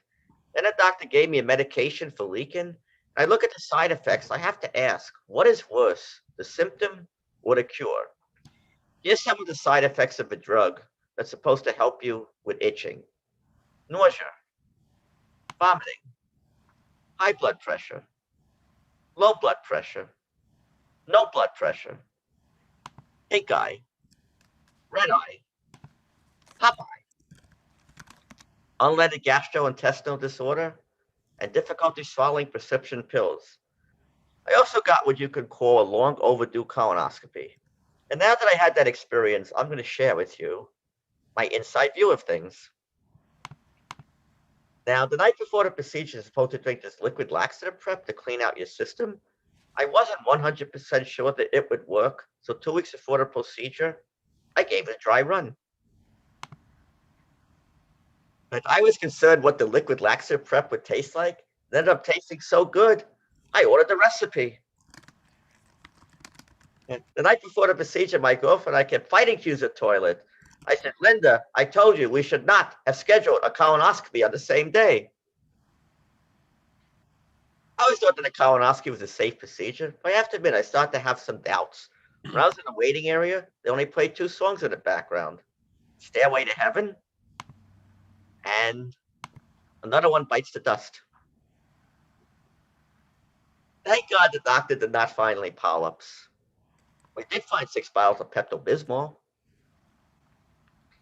I chose a very experienced doctor. He performs over 1,000 colonoscopies per year. I guess he's seen all kinds of assholes. I was very upset. I wanted to pay with credit. They told me no. I asked why not. They told me my account is in arrears. Now, I mentioned the Mr. Phil show, and the first time I was on his show after I performed, they said, Frank, you should try singing comedy. So I told them, if you heard me sing, that would be comedy. As I mentioned, I've had hundreds of psychotic ex-girlfriends. Things actually worked out one of them, but then it ended kind of abruptly. I gave her a ring, and she gave me the finger. Anyway, I wrote a song, The 8 Days of Hanukkah. It's about my psychotic, spoiled, crazy exes, kind of like the 12 Days of Christmas, but a little bit different. It goes like this. On the first day of Hanukkah, an ex wanted from me a condo on the coast of Hawaii.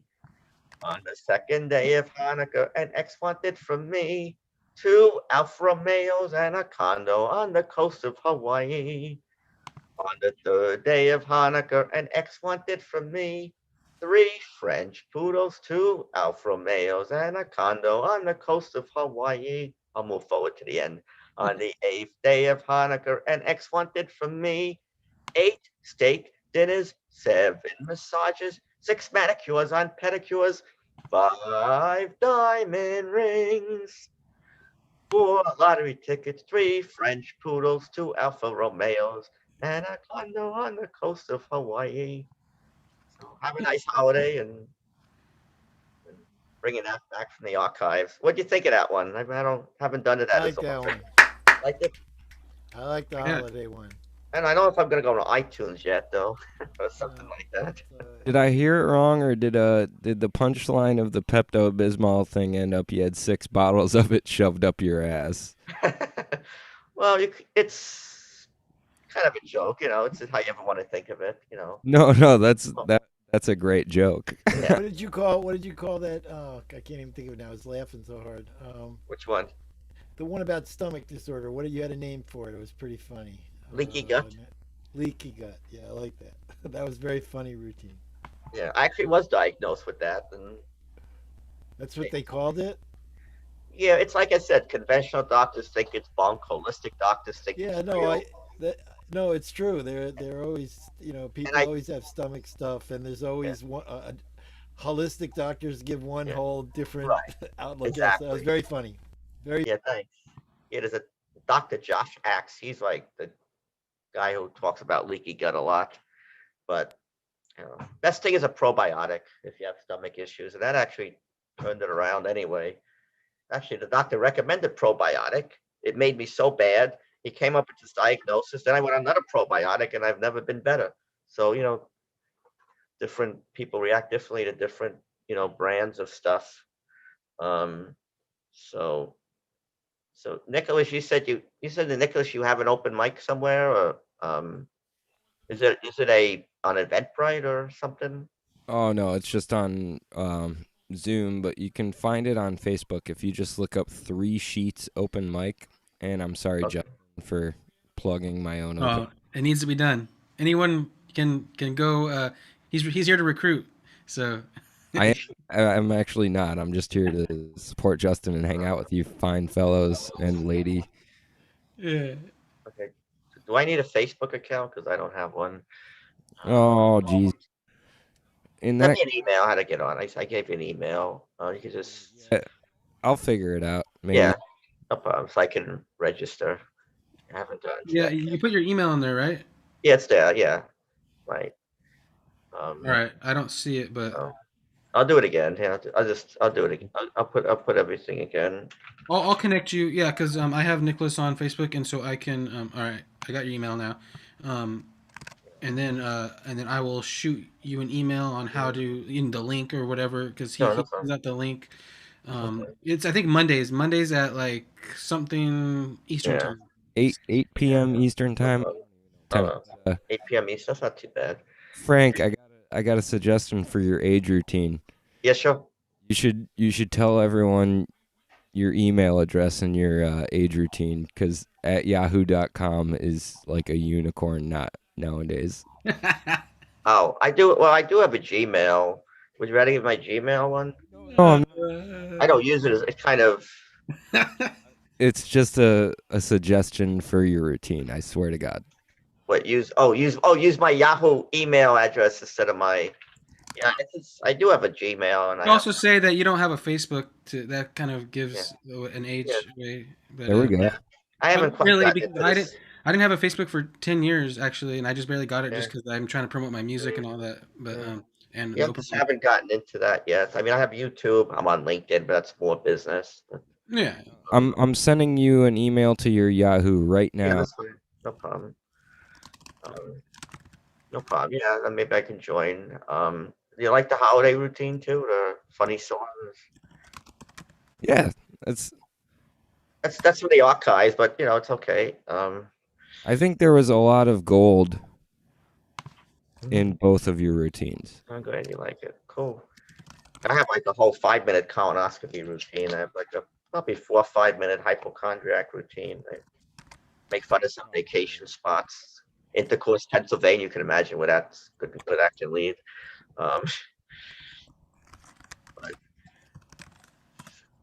Cool. All right. So who can let's see. We got thank you Frank so much for doing that. Tristan looks like he was next. He showed up next from Martha's Vineyard. Can you hear me okay? Yes. All right. Hear guitar? Got guitar. How do you spell it? How do you spell Tisbay? Martha's Vineyard is the island, and the town is Tisbury. It's T like in Tom, Isbury. So I was listening to D, and so I haven't done this song in a long time, so it's a little rusty, but he inspired me to. I was going to do a different song, but listening to D's stuff, I thought, okay, he might enjoy it. Well, you all might enjoy this.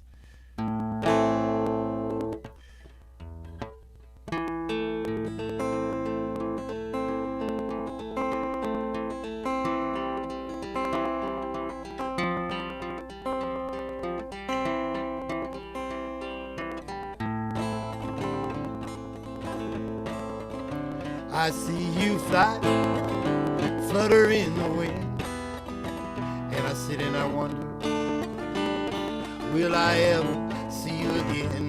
Blaze of color, wings of lace, out of the water, flight of grand and gentle grace. Greenland's vanished, our gardens lost. What have we done now? And at what a cost. Fly away from me, fly away on the breeze, ride the lift of the south wind, cross the ever-moving away from me. Find your place in the pines, and I pray that I see you again in this peering end of times. Fly away, fly away. They have taken all of your mountains. They have taken all of your sparkling streams. They have taken all of your flowers. They have taken all of your ancient dreams. Yet you carry on doing what you do with a primal beauty that is pure and true. Where is the milk? Where is the honey? Where is the land that God promised you? Fly away from me, fly away on the breeze, ride the lift to the south, across the everlasting seas. Fly away from me, find your place in the pines, and I pray that I see you again in disappearing end of time. Fly away, fly away.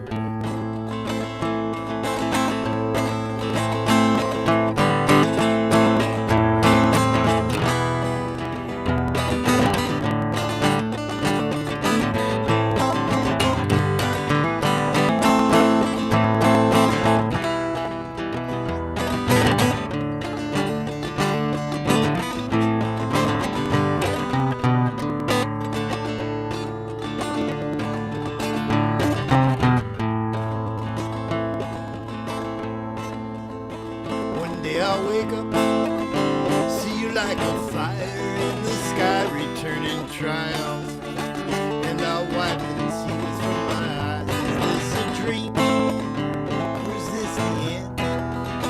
Eden is burning, can't we save her in the end? Fly away from me, fly away on the breeze, ride the lift to the south, across the everlasting seas. Fly away from me, find your place in the pines, and I pray that I see you again in disappearing end of time. Fly away, fly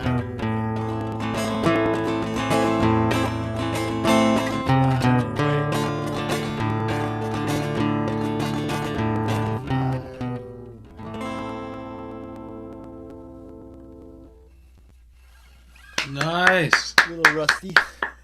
Thank you. I Tristan, haven't done that in a while. you're still getting the cracklies. What the fuck, man? Oh, am I? Damn. It's pretty bad. It's not like terrible, but it's But distracting. annoying. Yeah. Yeah, that sucks. All right, I'll work on that.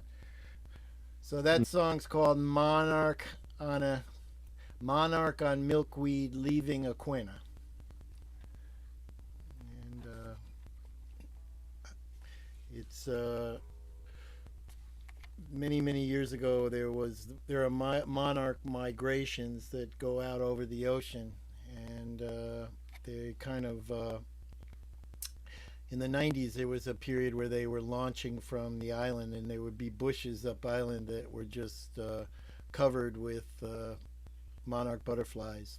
And as you know, like the bees that Dee was talking about in his poem, the monarchs are disappearing, and their habitat in Mexico, where they fly to, this pine forest, is also, like everything else, being threatened. So, anyway, that's what that song was about. That's awesome. Yeah, a little bit of audio issues. Nick was telling me in the chat that maybe fix something with the interface, but yeah, I don't know. It didn't take away from the song. The song, I was still moving, and I started dancing and all that to it because it was pretty cool and uplifting, and had a good groove and everything. So the Thanks. quality, the quality wasn't the best, but I still was feeling it. Do you want us to move on, Tristan, or are you urging? Is it urgent that you play another song right away, or? Is that a hint? All right. Tristan, no. Tristan, Yeah.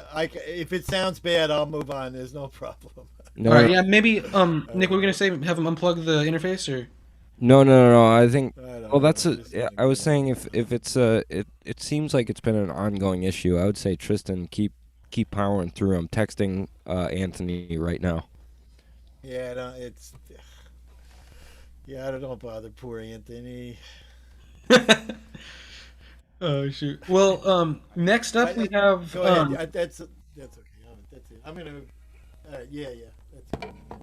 well, hopefully we can come back around to you, Tristan, and it's Yeah, really that's good. It's good. I enjoy.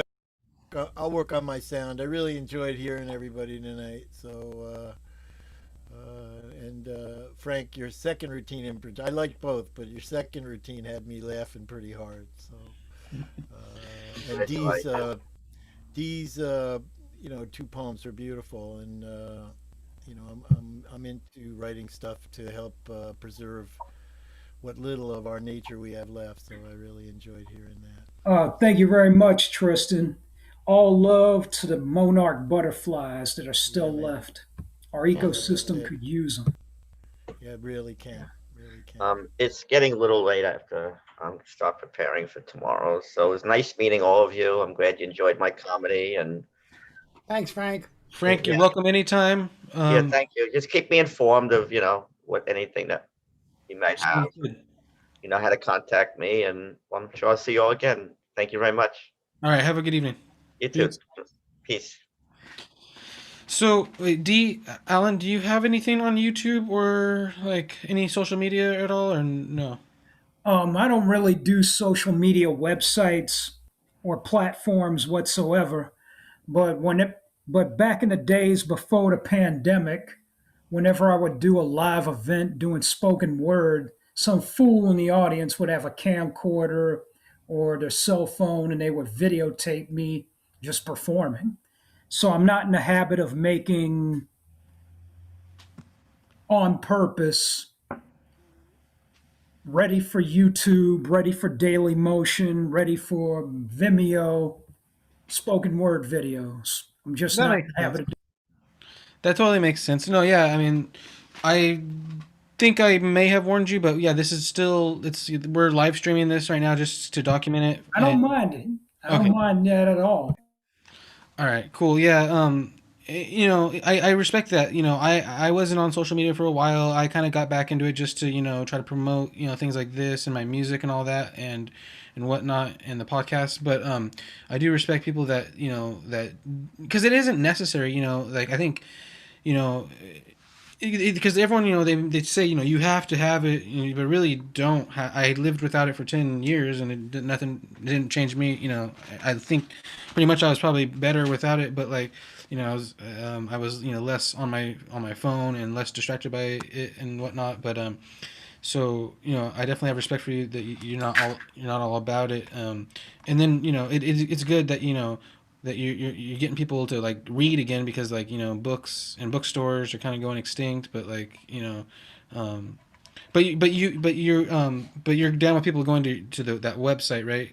To read your poems and everything. Yeah, whichever website happens to post my work up. Sweet. Awesome. And shoot. Cool. All right. Well, Nick, you are able to play now unless you want to skip.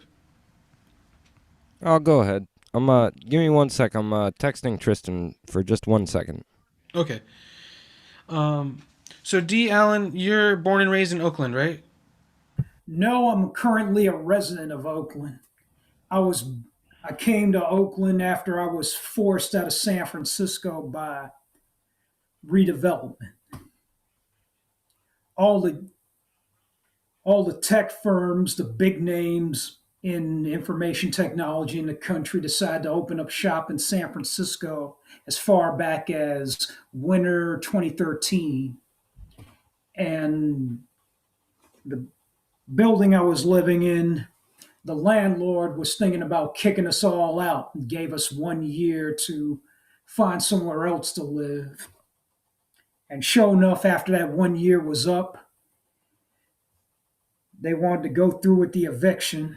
I was the only one who left the building, but for the people who stayed, they decided to stay and fight the eviction. I didn't want to be part of that fight or stay in that shithole any longer. So I got forced out of San Francisco, and I've been here in Oakland for almost 6 years. And so, but you were born in San Francisco? No, I actually came from Atlanta, Georgia, another big city. Nice. Um, so you've always been a poet? Any other art forms you dabbled in the past or anything? I used to draw and I used to paint, but I no longer have the ability to do either of those. But one good thing came out of that period of my life. My handwriting is super legible and clean, so I could still write. Nice. And I've been a poet since the early 1990s.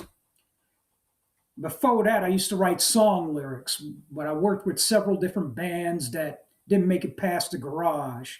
So I was a failed musician, failed heavy metal musician turned poet.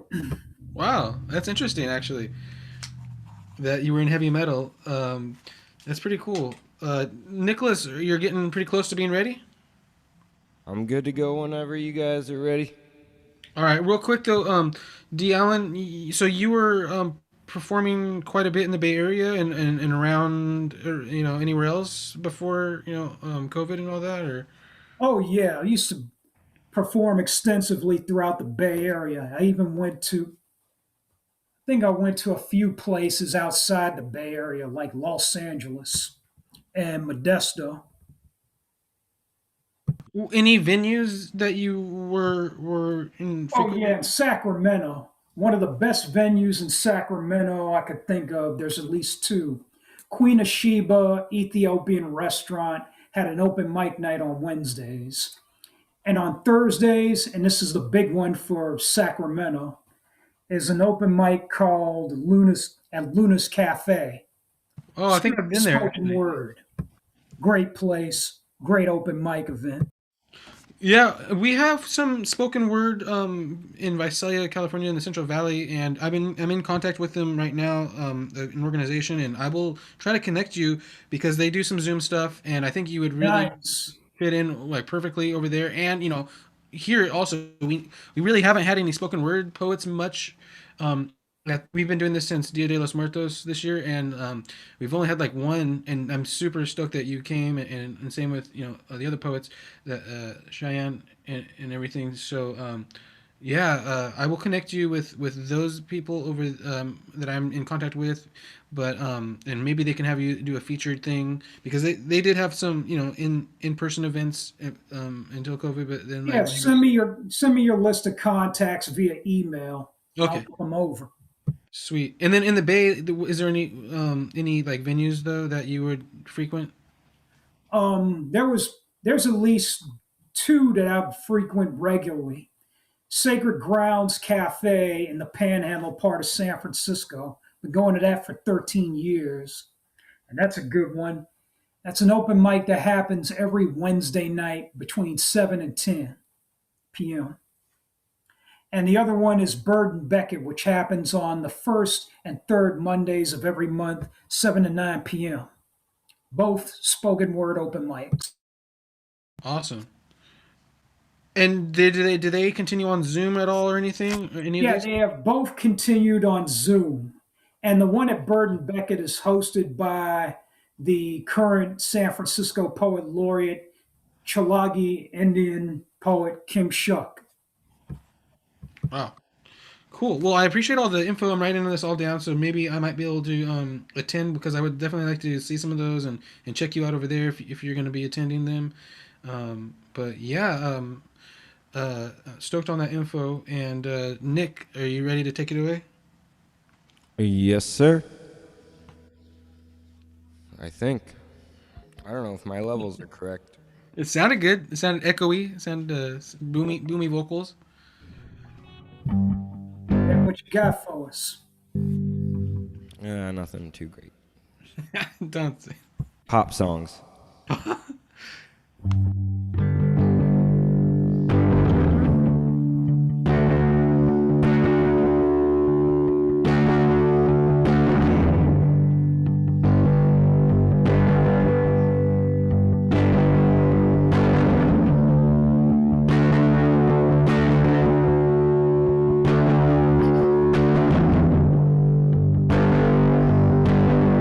Sometimes I fall asleep, eyes wide open, walking through the street. Wake up and take stock, what I might have lost. Just hope it wasn't everything. I've heard it's all but a dream. With some thought, that's how it seems to me. Seems like forever, but quick as a blink. 'Cause there's no telling what's true to a memory. No telling the truth of anything.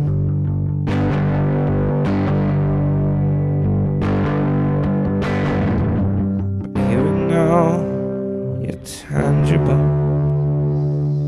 You have me and I, you to hold. So dream or not, doesn't matter much. One blink or eternity, I'm nothing if not grateful.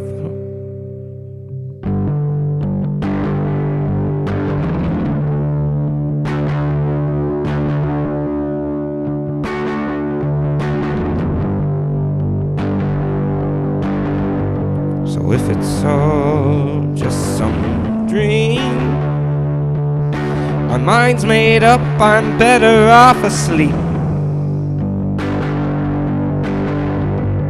'Cause in waking, I can't help thinking, I'm not meant for this world, nor it for me. But here and now, you're tangible. You have me and I, you to hold. So dream or not, doesn't matter much. One blink or eternity, I'm nothing if not grateful.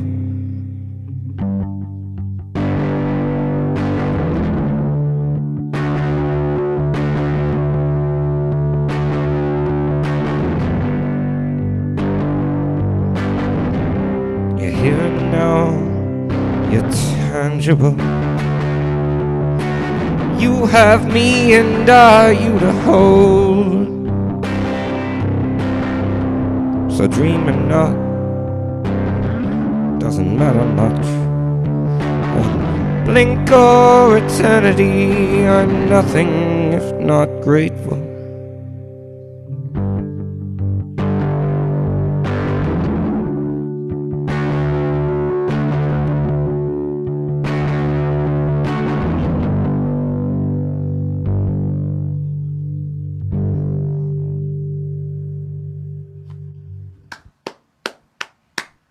Yeah.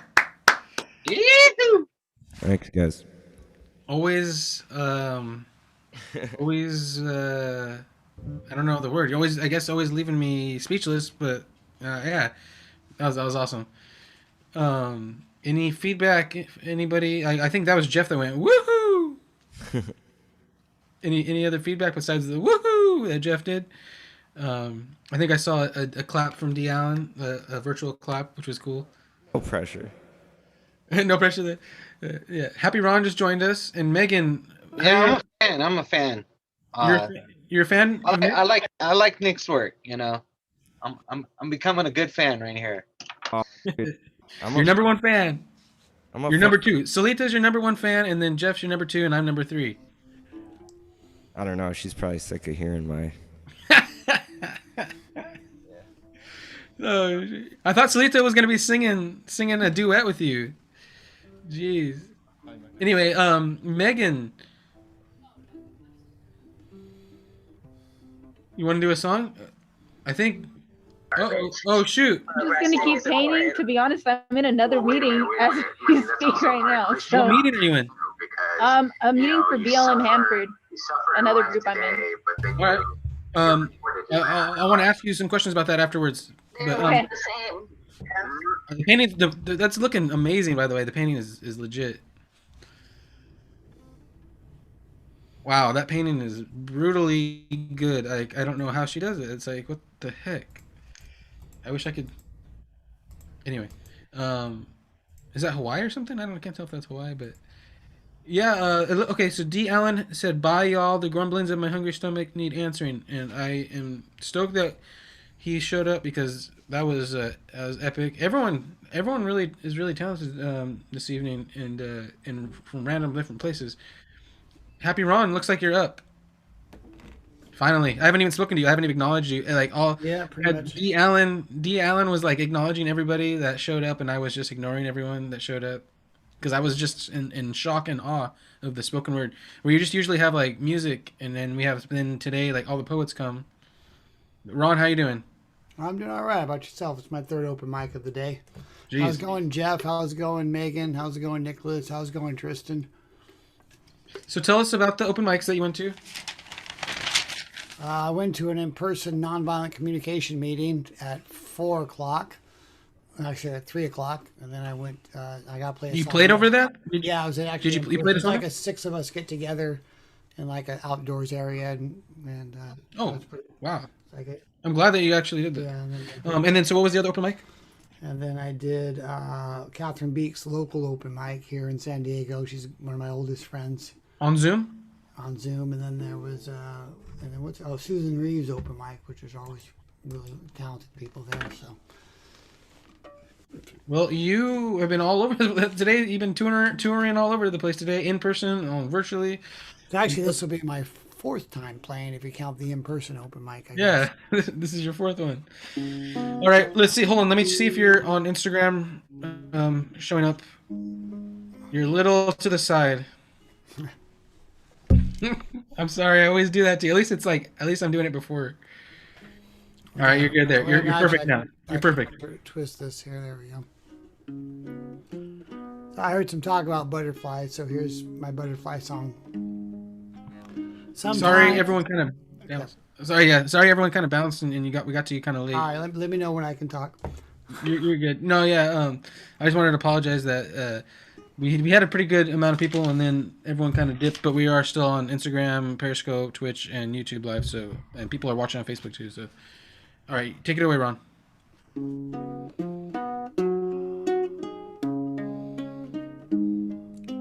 Sometimes you slip away from me, and I know you're not going someplace good. Your eyes drift away, and you cannot see the beauty I hoped you would. You just need to see, you just need to be seen, and breathe, breathe, breathe.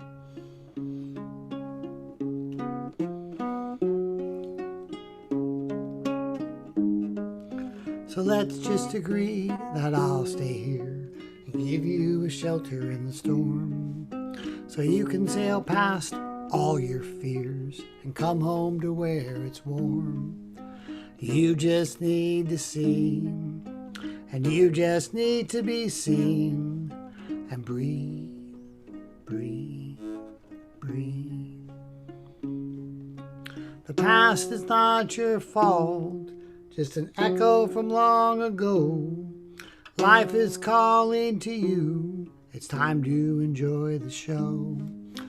Someday you'll stay here with me and won't head back to the night. In front of you is all you need, so turn your face to the light.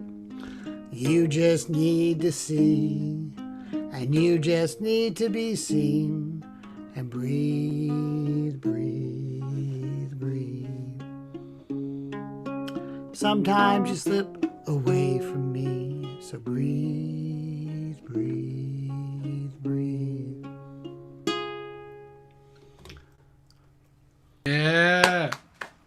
I see a Thanks, Jeff. Blackman Thanks, clapping. Megan. Thanks, Gus. Thanks. I see a Salita dancing. I see a Megan Oh, clapping. someone I was see a Salita dancing. That's leaving. cool. Mine. Oh, I like dancing. I like people would dance to my songs. Yeah, I don't know where Nick went, but yeah, Salita, his wife, was dancing, I think, over there. Cool. But yeah, Megan is doing a crazy picture. And Megan, you want to talk about this picture really quick before Ron does another tune? It's just somewhere I'd like to be right now, basically. Same. All right, I keep forgetting that you're in a meeting. My bad. Shoot, it's looking amazing though. Like, it's trippy good. All right, Ron. You are on your 4th show today, and I'm jealous. And I'm gonna start doing what you're doing. And I don't know. Maybe we can have a discussion about it. But like, I don't know. Over the holidays, so you're gonna be touring virtually and whatnot over the holidays as well, Ron? Or Well, the thing is, it's like I'm usually I work on my music from 6 to 3 o'clock, 6 in the morning to 3 o'clock in the afternoon. So by 3 o'clock, I'm usually done. I mean, I'm kind of free. I have free time. So it's like, and most open mics are somewhere between 3 and 6 or 7. So it's like a late afternoon thing. So it's fairly easy for me to do them without actually, it's easy enough to do them since I'm here anyway. So I do a lot of them. all right, take it away. Sometimes I don't trust enough, and sometimes I don't love enough. Don't always remember the names. Sometimes I don't think enough. Sometimes I don't drink enough. I think that's a fucking shame. And I need to remember who I am here for, and not think that I need any more. 'Cause life is pretty good. Life is pretty sweet. Life is pretty fine when you got the good-hearted people behind you.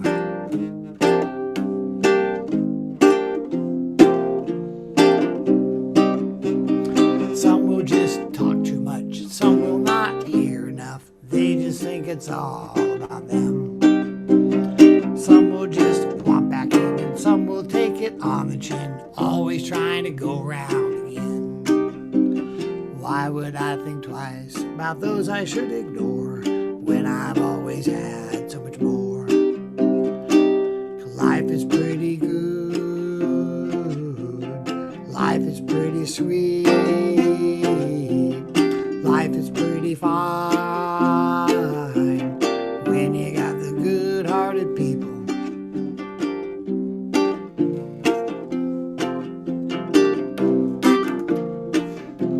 I tell myself, don't you forget it. Don't you forget it. Don't you ever forget it. Life is pretty good. Life is pretty sweet. Life is pretty fine when you got the good-hearted people. Life is pretty good. Life is pretty sweet. Life is pretty fine when you got the good-hearted people in front of you. Yeah. Thanks so much. And we got Tristan back. And Salita's right there. I think Salita's gonna do a song now. No, I guess not. But Ron, that was really good. So you are gonna be doing open mics over the holidays and New Year and all that? I don't really see much reason to stop. I mean, it just comes down to if I'm home, I'd rather do something I'm interacting than just watching something on TV. Yeah. So it's like, I mean, it's always better to be interactive than passive, I think. So I don't. I'm just trying to figure out when our next one should be here. I don't know, like, because I know there's a lot of competition, like, competition. Don't worry about it. Don't worry about competition. Just do what you're gonna do. I know. My other thing was I was thinking maybe take a little break to kind of to plan and think and figure stuff out because I don't know if I want to go twice a week, 3 times a week, 4, 5, 6, 7, 8 days a week. You know what I mean? Well, it kind of just comes down to whatever you're up for. Whenever you're up for hitting the button and spending 2 hours, and Well, yeah. I mean, it's all it takes. today was a perfect amount of people. It was it's a good amount. 1, 2, 3, 4, 5, a good amount of performers, and the poetry does take a little longer than songs, which is fine. But I'm just worried about like when we get too many performers, and I'm just guessing that if we have it like at least 2 or 3 times a week, then we don't really have to worry about like people won't just come all on one day and then have a long list of people waiting to play. That's like my biggest fear. But I know I always fear Well, things if you that. get more people wanting to play, then that's when you less talking and more playing. That's true. I do. Yeah, I guess I do fill up time. You just stop talking. Is right. If you just have a few people, you can sit around and talk. But if you have a lot of people, then you just I've been to open mics where it's like, okay, next, and if you got 25 people open the stats used to have 25 people wanting to play over 4 hours, and everyone got played 2 songs and they were done. So Yeah. it's a matter you manage the time. You just be aware of how many people are here. The more people you zoom through it more. I would. Can you hear me? Yes. I suggest you just do a round robin. Just let everyone do one piece. And That's a good tip. to make everybody happy. So if someone's like, "Oh, can I do another one right now?" You got to kind of be the mean guy and be like, "No, we have like a group of people here." Yeah, I know that is something. Yeah, I mean today it wasn't a huge group, and there was a lot of people were new, and that's why I was having some questions and stuff, and I enjoyed the feedback and like a lot of and stuff. The guy from Scotland was awesome, and then from Manhattan, Cheyenne was super dope, and of course D Allen. But Tristan, do you want to test out a song? Let's see if Yeah, you're. I'm done. All right. I'm done for a while.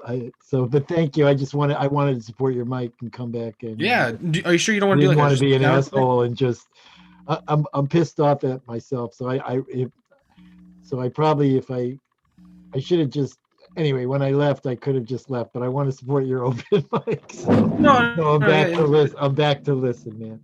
All right. Well, I mean, if you want to do a sound check or do another Yeah, tune, it's good. I'm like if it was gonna work, it was gonna work. And it didn't. So it worked. I'll figure it out, or I'll be beaming down, looking down at all Well, have you ever what tried? I do. You know what I was thinking though, Tristan, is you have like a lot of gear all set up and it looks all wired up and it's cool. What if you just unplugged everything and just went with like laptop microphone? Like I'm just talking Yeah, through. yeah, no, that would all probably work. But I'm really seriously, man. I like hearing the poetry and Yeah. hearing Ron and the comedian guy who was there before. No, yeah, we had a great diverse group of, tonight was like the first time we had like comedy, poetry, and music and painting. So that was There like you it's go. weird. Yeah, and the painting's beautiful too. That too. So that was fun to watch. And then we got Jeff Blackman over there doing some crazy whatever you call that art. What do you call Yeah, that? Wire wrapping art? yeah, with guitar strings, which is pretty cool. Yeah. All right. So anyway, thanks, man. I wanted to support the open mic, so I'm Jeff, hanging. you want to, or Nick has something to say, it looks like. I do. Tristan, perk up, motherfucker. We'll see you next time. I know. I wish I was. I don't drink, but if I did, I'd be drinking Pabst with you right now. Oh, shoot. I feel you. Yeah. Sometimes it's like I need a drink, but I haven't been drinking or smoking. But Jeff, you want to do a tune or just do Yeah, wire yeah, wrapping? I'll do one right now. Let me pull this little tot I right don't know here. if anyone knows Todd Snyder, the musician Todd Snyder. Yeah. No, no Jeff- one knows him. Maybe you should introduce him because Jeff introduced me to Todd Snyder, and he's really interesting fellow. Yeah, He does today he did something called a music church. So it's called like a grunge music non-church agnostic church or something. And Jeff invited me. It's a Zoom. No, it's a Facebook Live thing. You can describe it better, Jeff. But it was really cool. it's not grunge.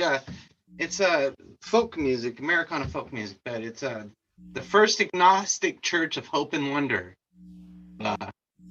We're always wait. I'm gonna get it wrong. I'm gonna fuck it up. Where I hope you come back, and we're always wondering what the fuck. But it's every Sunday at what time? It would be it's 11 11 a.m. Central Time. So that'd be like what 12 on the East Coast and 9 o'clock on the Pacific. Yeah, something like that. But yeah, I've been listening to Todd Snyder for a long time. I'm not gonna do a Todd song though right now. 12 days. We're doing like But 7 days of Christmas. Yeah. 7 days of Christmas, Nick? I heard 7 days of Christmas. Are you talking to Salita? Oh, I'm sorry. I thought we were on mute. No. Yeah. Sorry. But, what was I gonna say? Anyway. Play a song, Jeff. Yeah, I'm gonna play a song. This is a song I'm gonna try. It's by Glenn Delpit. You can look up Glenn Delpit on YouTube, but he's from Fresno, so he's a local guy. And I grew up listening to Glenn Delpit play at bars and stuff, and so and me and my band we do this song. So we cover one of our local guys. It's right.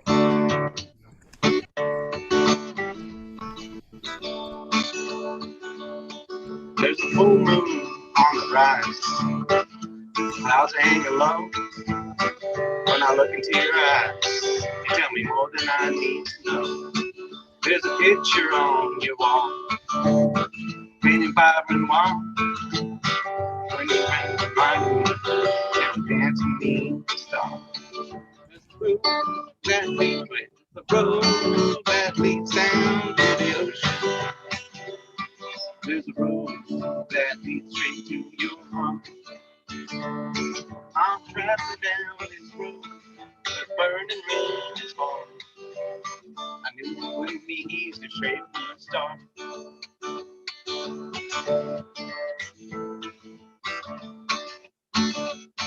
There's a tramp at your doorstep, wish I knew his name.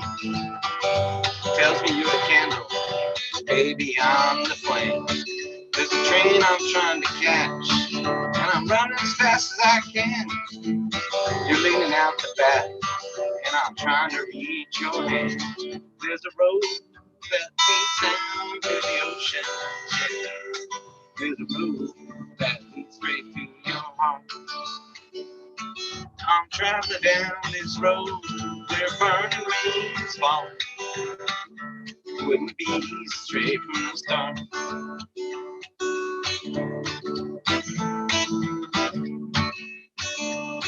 There's an old Spanish gypsy I go to for advice. She says, careful, not to speak twice. When she talks about the future, just like it was the past, said we make love, gotta make it last. There's a road that leads down to the ocean. There's a road that leads straight to your heart. I'm traveling down this road where burning rain is falling. Wouldn't be easy straight from the start.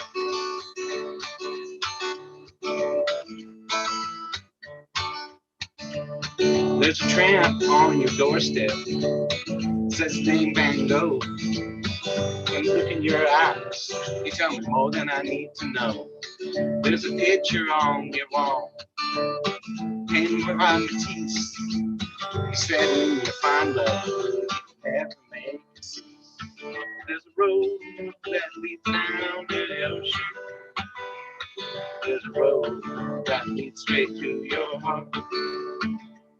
I'm traveling down this road where burning rain is falling. It wouldn't be easy straight from the start. No, it wouldn't be easy straight from the start. There we go. Yeah. Woo! As you were. Good. Good stuff. Good stuff. Thank you. Thank you. Who's next? I don't know. Macaulay's calling, so I got to go watch Home Alone. You guys have. Macaulay Culkin? He's calling. All right. 7 Days of Christmas. What was that about, though? Oh, we started watching, like, yesterday we watched Die Hard. So we're doing Christmas movies. Yeah, you gotta do it. You gotta look forward to something.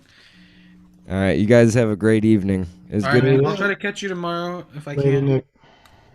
Peace. I'll see you guys later. I gotta go to bed. See y'all All later. right, Ron. Good All seeing right, you. Ron. Bye, Megan. Yes, I like cleared the house out. No. Yeah, man, you did it. I jumped in at the end minute. It's like Tristan's must be like what 11 o'clock over there or something.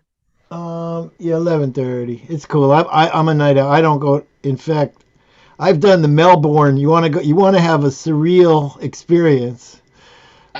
If you're ever up at East Coast time, 4 in the morning on Tuesday. Well, it'd be Wednesday morning at 4 in the morning.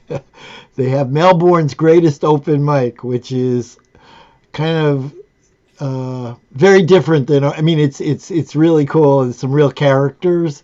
And it's a lot of fun, very different. So I don't sleep a lot. So I actually do, every once in a while, I do the Melbourne open mic.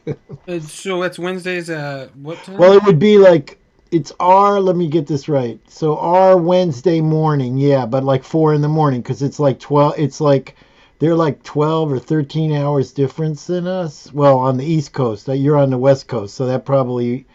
One. You just be 1 o'clock over here. That'd Yeah, be 1 in the morning. Yeah, 1 in the morning. Yeah, you guys. Yeah, that's right. It would be more doable for you guys, actually. Yeah, just stay up on Tuesday, man. Never go to bed. And so, how do you sign up on that one? You if you look around Melbourne's greatest open mic, there's a guy named Gary. You message him. They do it. It's kind of funny because it's like they're doing. Some of the people perform from an actual stage, and then some of the people are on Zoom. So and he'll go back and forth, between the people. It's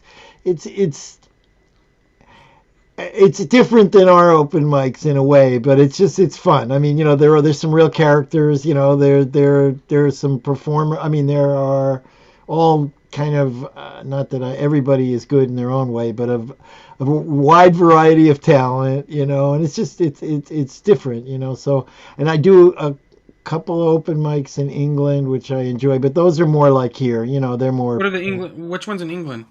Well, there's one on Saturday, and Ant's open mic, I think A&T, and then there's another one I'll have to look at the link. There's 2 of them in England that I've. All right. Well, I mean, there are a lot. Like I say, the one in Australia is just different. It's if you're ever not sleeping. Yeah, I'm down to check it out because I do want to recruit, honestly, and not recruit, but just throw it out there that I host one and that everyone's welcome. The way I found about the Australian one was there's an open mic on the Vineyard Tuesdays at 5, and it's Vineyard open mic. If you Google it, you'll find it. It's very small. There's just a few, usually it's like maybe 5 to 10 people.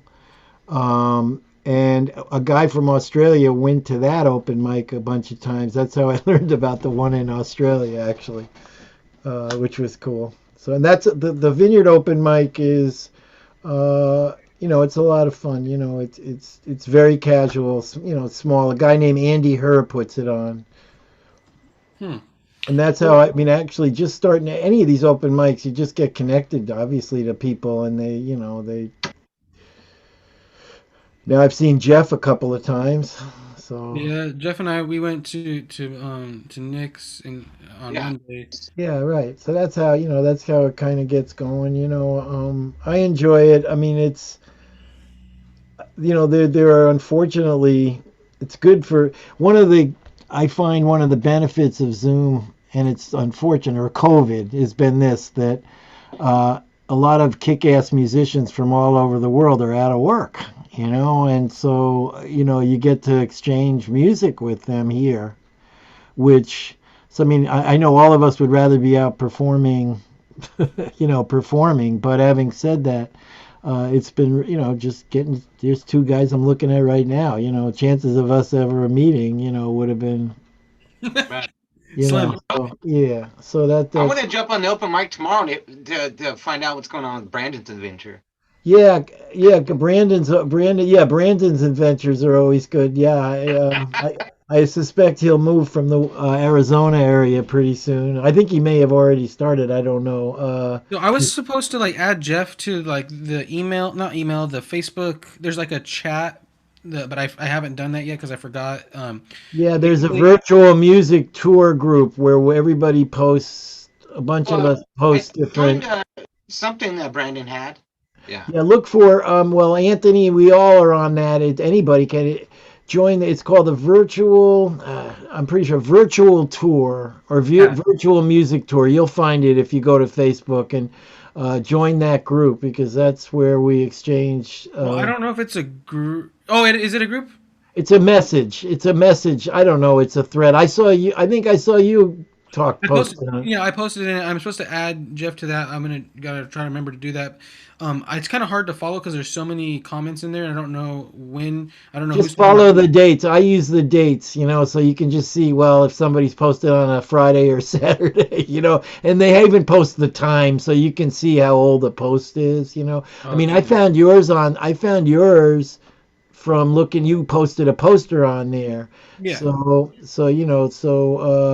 that's a great, and then everybody else, these other groups I'm talking about, Nick's and the one on the Vineyard and the one in Arizona, they all post on there when they're going to be happening, so you can always just, type, hey, when's this happening? And somebody will answer you, you know what I mean? So you have a Facebook? I have a Facebook and a YouTube. I have all that, the channels and all that stuff. So I'm probably the old, believe it or not, the oldest dude here. Or maybe it is easy to believe. Who knows? But anyway. Well, I'll definitely try to find you because I don't know. I may try to like just be like from time to time as I like try to ask you, message you, like and say, hey, well, what open mics are today, like that you know of or something. Yeah, but do that other thing. Yeah, I'll be glad to. But that other group where you posted your poster, that's really a good pipeline. And then, like I say, tomorrow at 5 is the Vineyard open mic. If that's probably in the afternoon for you, right? Where you're on the West Coast. Where are you? Yeah, California, both of us. Yeah. So that would starts at 5, and then Nick's is at 8. Not Nick. Yeah. Well, tomorrow night it's Nicholas's. So Right. and then Tuesday. Oh, I'm sorry. I'm giving you really bad. I'm old, so bear with me. Tuesday is the Vineyard open mic at 5. Okay. So if you go Vineyard open mic, Andy Herr, Herr, you'll find it. Andy's a wonderful musician. He plays with a guy, Anthony. You've met Anthony Esposito.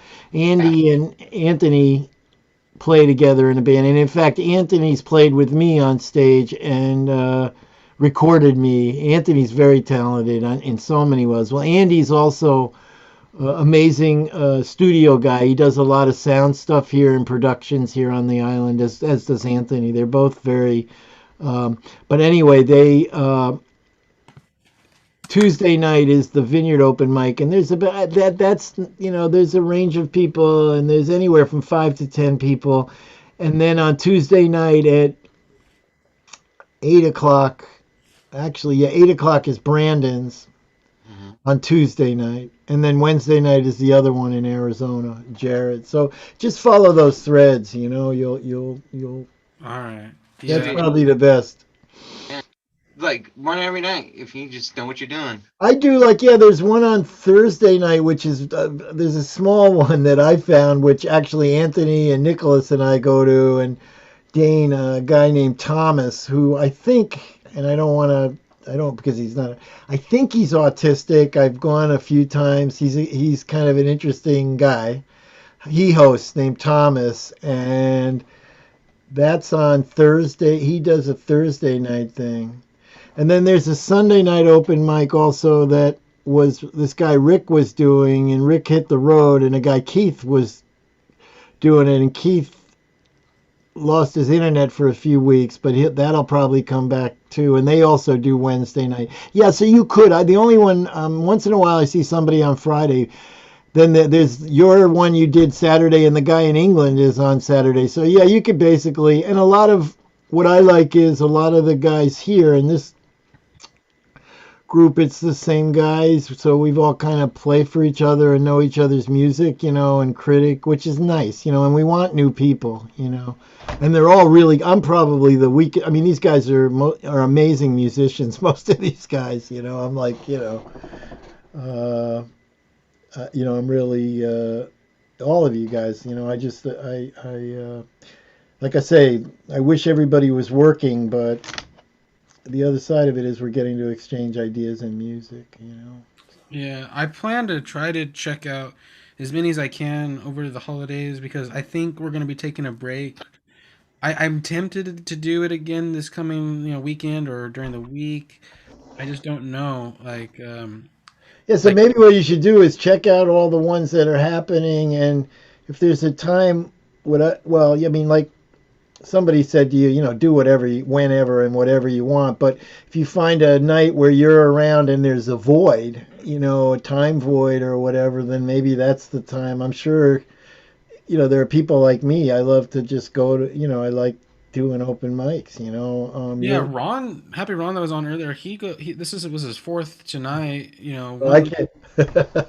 I'm in government here. I've been in local government, and I'm on a lot of boards. I also do some charity. I'm on a bunch of stuff. So I Zoom all day, and it's like, if and luckily my business, I have a business which I don't have to Zoom, but the government stuff I'm on, and so I don't need any. I come to do music, and have fun. Not that. What are the charity things that you kind of do? Well, I'm chair right now of the Dukes County Commission, and I was a local kind of mayor for 25 years in my town. Are you serious?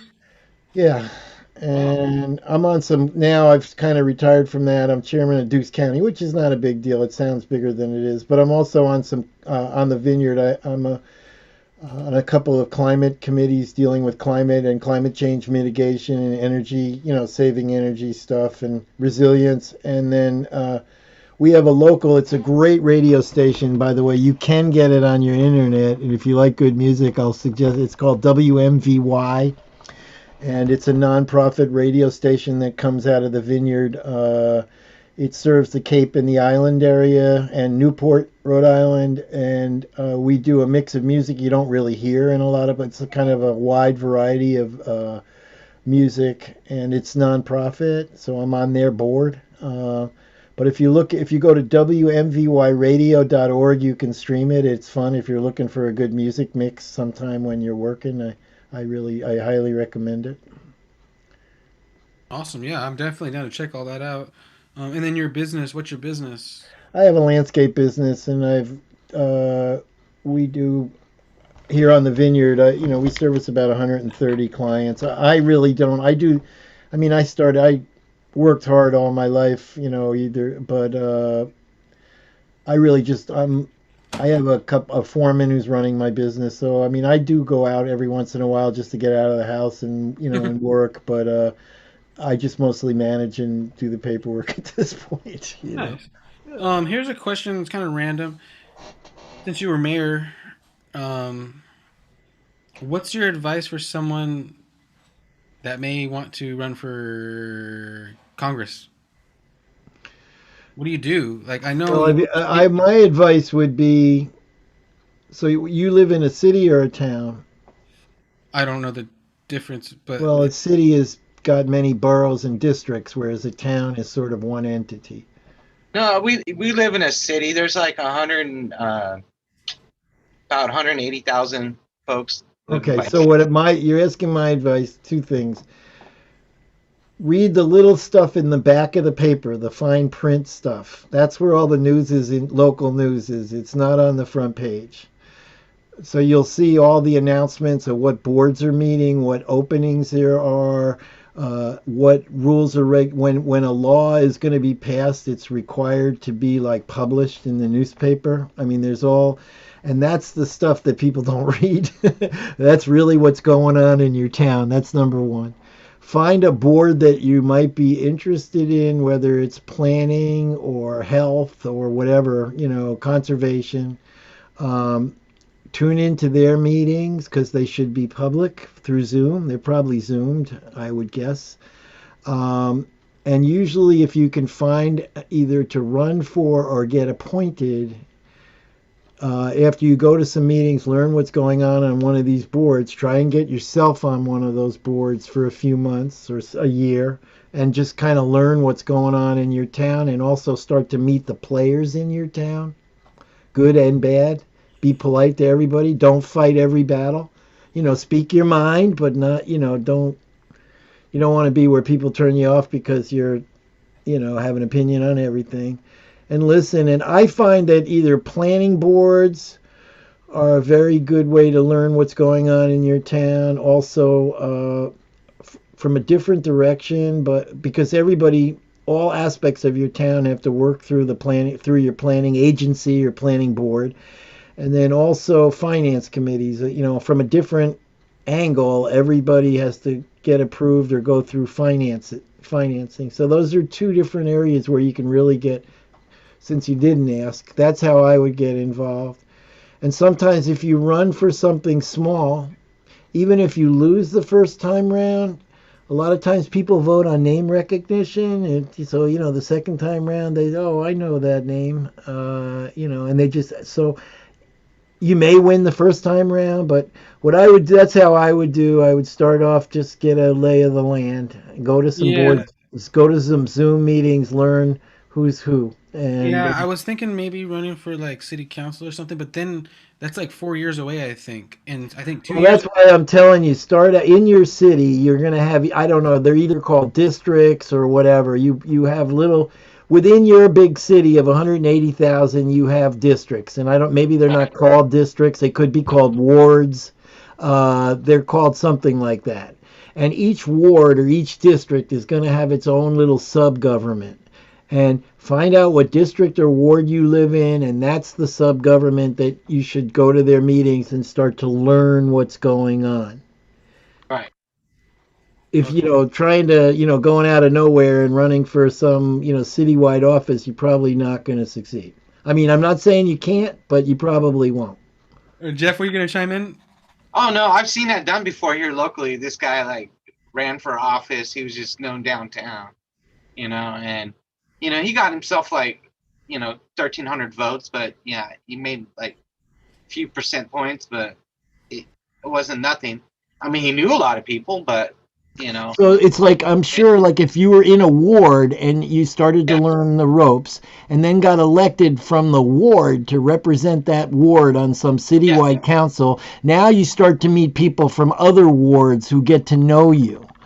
And then when, down the road, a couple of years from now, you've represented your ward in whatever area it is, and people in other wards know you. And then, that's how you get, I hate to say it, but that's the way, if you're asking my advice, that's the way to do it. I can share some meetings to you, Justin, on YouTube. Oh yeah, you did. I remember you were showing me something about the event, not event, but it was tourism kind of. Well, you can look up the school board. You can look up the school board meeting, or yeah. There's also the planning commission. I know some government things around here where I could. All right. My thing is, I don't know, because in 4 years, I think I could run maybe for city council, but then in 2 years, I could run for Congress. Yeah, but if nobody knows you, man, you're just doing a pipe dream, quite frankly. I mean, you got to do the legwork. Yeah, I mean, could you do it? Yes, you could. I don't want to, run for president, I mean, seriously, whatever is in your heart, do. But you asked my opinion on how to do it. And the way to do it is to, first of all, start small, keep your mouth shut and learn the players. And then and learn the system. I hear a rattle. It doesn't mean roll over or be, tell the line. That's not what I'm saying. I mean, Tristan, and I by think the you're way, there's a lot more power in some ways being outside of government than inside of government. That's true. Because when you're inside, like I told you, like when I was a selectman, yeah, if there were very principled, issues, I would stand my ground, and I'm known as a maverick. But you can't. You have to, be two things. You have to, you can't fight everything because people will tune you out. And you also, at times, if there's money involved, you have to realize that it's not my money, it's the people's money, which is and so when you're in office and dealing with those things, it's very different than when you're sitting in the audience because you don't have those constraints on you. It's so there is something to be, so it's a different dynamic.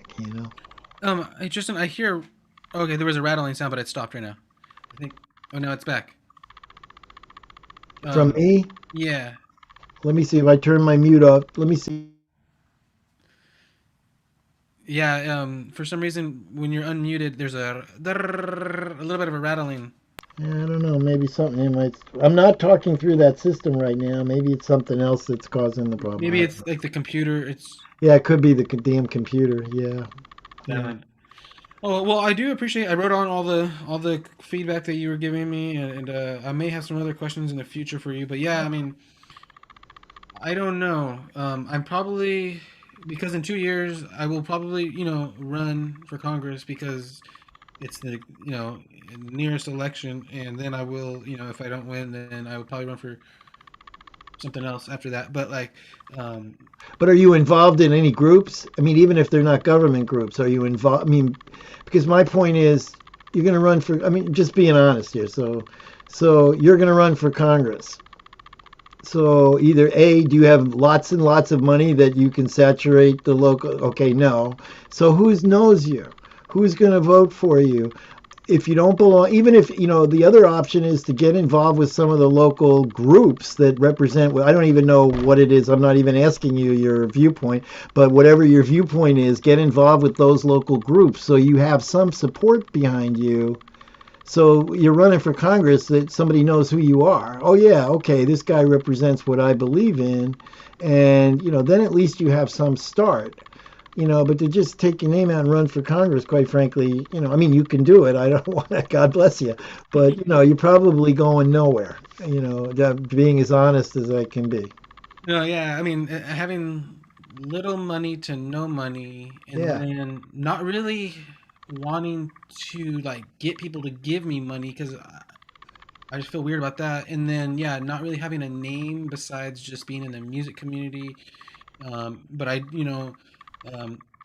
know some people that are on environmental groups and stuff. Yeah, so maybe start to get involved in some of those. Then, if that's where you're at, and let so that people know first of all that you're an activist, that you're involved, that they know your name. It doesn't have to be through government. Yeah, that you can do it through other, but you got to, I'm going to vote for somebody because I know they've done work in some field or some area that I feel strongly about, and if I just see a name that I hear them give a speech, maybe I hear them give a speech. Yeah, maybe that would be enough, but probably not.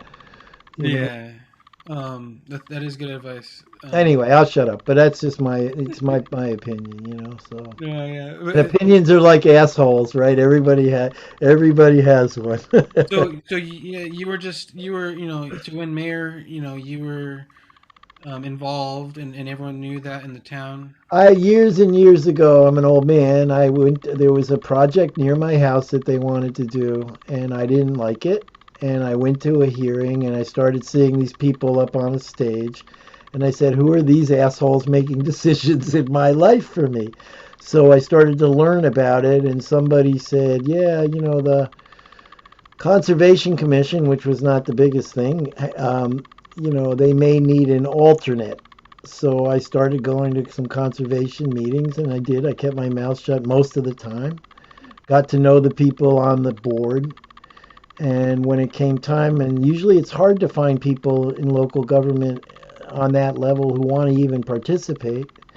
So there was an opening, and the board recommended me to the current Board of Selectmen at the time, and that Board of Selectmen appointed me from an alternate to, first to an alternate and then as a member of the Conservation Commission.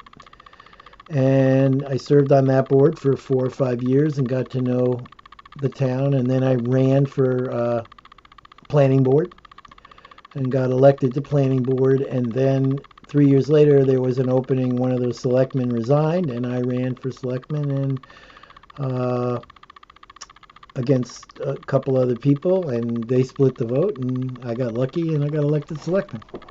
That's awesome. Yeah, I feel like I've done some stuff in my past, but nothing huge.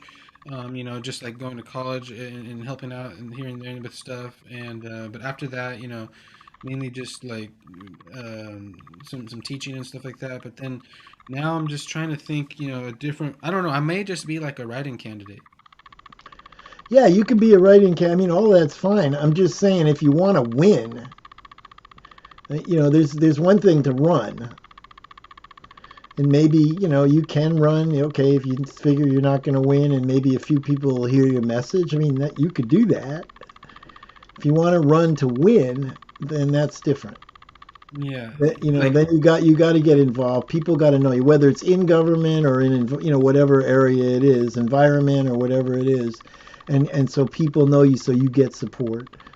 Then then when you're running, you've got some people behind you, and that's why I'm saying if you do it within your ward or district, that's a lot easier in the beginning than trying to get the whole city to vote for you. So you did like campaign rallies and stuff? Yeah, not at the very beginning. The very beginning it was pretty low key and small, so there was no. That's how I got in. Just it wasn't a big deal. And but when I ran for selectman, there was a group together, a campaign committee, and they did something. It's a small town. Now, I'm not in a big city, but I would equate my size of my town to a borough or a ward, like where you're living in. That's probably comparable. Now I'm the county where I'm now chairman. Here, it's not the same thing as out in the county. It's a different tradition in Massachusetts. Counties are pretty weak from a power point of view, unlike California. But nonetheless, I represent the whole island as a county commissioner now, as opposed to my town where I was before. But that's what I'm saying. Think local. As Tip O'Neill, who was a Massachusetts famous politician, said, all politics is local, man. Nice. Yeah. Crazy. Yeah, I definitely feel like I need to meet more people and get my name out there, Yeah. be known. It seems like. Do you think during COVID times, is it like harder to be known? And I mean, yes and no. I mean, it's like that's what if you started going to some board meeting, pick an area. I don't know, conservation, finance, planning, whatever it is, and just show up at those board meetings on a Zoom, and even just have your face and mute yourself and just be there for 4 or 5 meetings, and people start to and then maybe there's a public comment period to those meetings where you can make a comment, and people start to get to know you. Zoom is a whole different challenge, but in some ways it's maybe easier. When I first ran for selectman, I went door to door, and I knocked on doors, which you can still do that today too. You got to wear a mask and be, whatever. And the other thing you got to realize about public life is even if you're successful in today's world, and you can't take it personal, 40%, if I'm doing well, 40% of the people in my town think I'm an asshole. And that's the way the world works today. And if you can't deal with that, then you don't put your toe in that water, because you can't take it personal. And if you do, you'll and I've been 98% of the time, I don't take it personal. And if you do, then you shouldn't be in government, because the minute you get into office, or the minute you start running for office, there are people who do take it personal. It's too bad they do, but they take it personal, and there are people that won't like you because of your belief. And that's the way the world works, and some people can't handle that, and that's when I ran, I had one newspaper like me, the other newspaper, would do everything they could to make me out to be a scoundrel, and that's the way the world works. So, that's the other end of it you got to keep if you're going to try and get involved publicly. Okay. I mean, and that's a big one. That's a big one that a lot of people don't realize. It's one thing. Okay, great. I'm going to be a ward, on my ward council. Well, you're on your ward council, like I say, if you're doing well, 40% of the people think you're a flaming asshole. It's the way the world works. Yeah, I'm trying to think of some strategies. It is weird. And why do you want to do it? Why do you want to do it? I mean, so that's the question I would ask you. For me, that is, why would I want to be in politics? Yeah. That is a good question, actually. I haven't really. I've thought about it. I've kind of jotted some ideas down. For me, I would say, of course, to try to make a difference in for my community, really. But like, I don't know. I just want to kind of. It's kind of similar to you. Like, I'm tired of just being on the sidelines and having looking up at all the politicians that are running things, and I feel like why not like get into politics, and like if you can't beat them, join them, sort of thing. But that's okay, and that's good. I mean, I do it because I believe in the end, which you said, also. I don't know a whole lot, and I could be wrong, but I think our main purpose here is to help one another, and that's why I do it. But if you don't know the ropes, you're not able to do that. If you don't know, what the Board of Appeals does in your town, I'm just being obscure here, that's why I'm saying, and I don't mean this, sounds old and patronizing. I don't mean it that way. You're young. You have time to learn all this stuff. You don't have to run for Congress next year. You can, like I told you, you can do whatever you want. But you can, if you really want to go that route, I learn the ropes, man. And learn and learn how to give your message and who to give your message to, and where it's going to do the most good. I mean, people are complex, to say the least. When you deal with, especially when you get into government, if you're overseeing, because the other thing that happens is when you get elected, depending on where you are, whether it's a board or a Congress or whatever, now you're overseeing other people's jobs, other people's livelihoods. Oh, shoot. So decisions that you make affect not only the taxpayers that you're representing, which you have to consider as far as money, but also the lives of the people who are working in government, or who are working, because that is a very big part of government that most public don't see. Whether it's negotiating with your town union or contracts with, the biggest thing about politics, in the end, what your constituents are going to know is why isn't the pothole in front of my house filled? When you flush the toilet in a city, did you ever think about how complex everything is involved in that flushing of your toilet into a sewer system? It is amazingly complex. Because it's going into a system which has to be maintained, which has to have a board, which has to have funding, which has to have a sewer system that has the capacity to take the flow that you're putting into the system, that has to look out for pollutants, that has to plan for the future and future loads, and that's just flushing your toilet, man. Jeez. No, yeah, it is. Yeah, definitely. I can sense it. It's. I have a lot to learn, and I'm gonna do some research, and Yeah, it do is. it. It's gonna be complex, but I'm kind of struggling with, and it's hard to get over it, is the complexity of even just legitimately filling out the paperwork to be eligible to run. Like they make it really confusing. Like I've tried to research it, and it's not To like run, not to that run hard. for to run for what, Congress? Yeah, Yeah. fuck that, man. You ain't gonna get into Congress in 2 years. I mean, do it. I'm not. You want to do it? Go for it. That's what I'm trying to tell you. That's what I'm trying to tell you. Start small. If you start small, even if you do it for a couple of years, starting small, then 2 years from now, yeah, maybe you'll be in a much stronger position to say, I want to run for mayor or I want to run for Congress. Yeah, I just think it's kind of silly how they.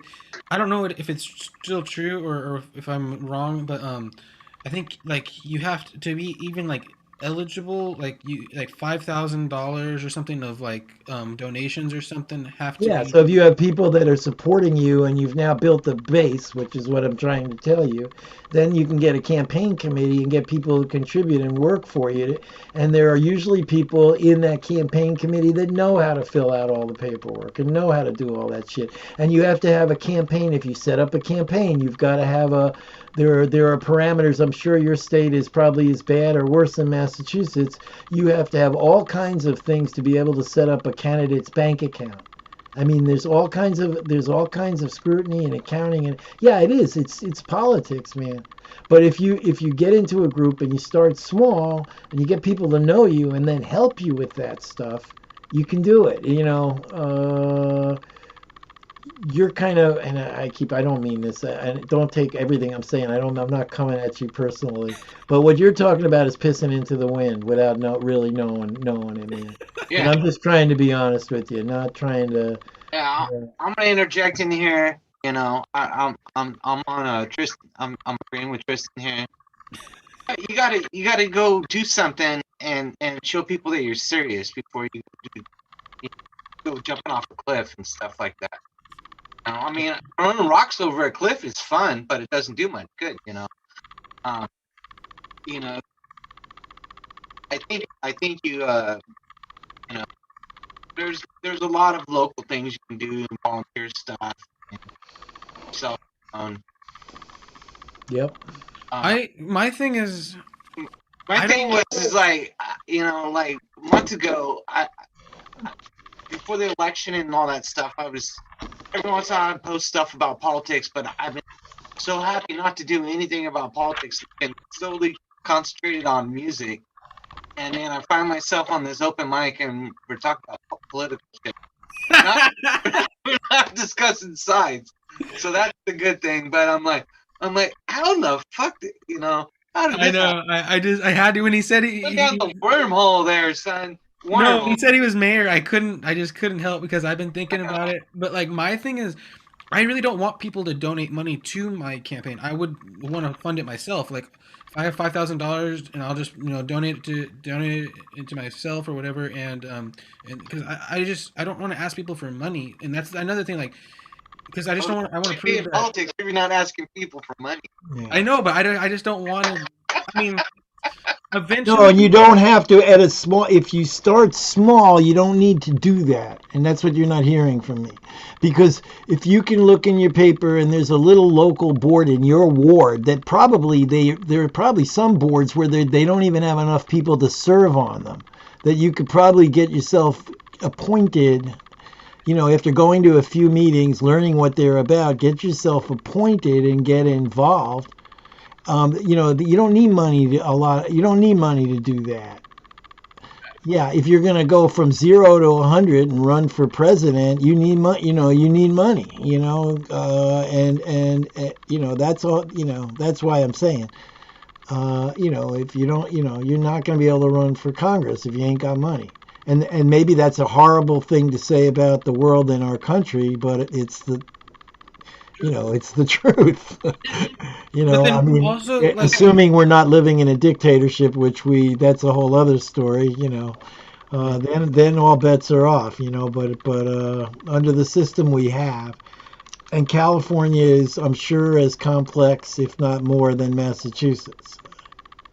My thing though is also like a large number of people don't vote, and I feel like I could maybe tap into that. How? Tell me how. I See, could. that's what I'm saying. You're saying I feel like I could. If you can do it, God bless you. Do it. Go for it. Do it, man.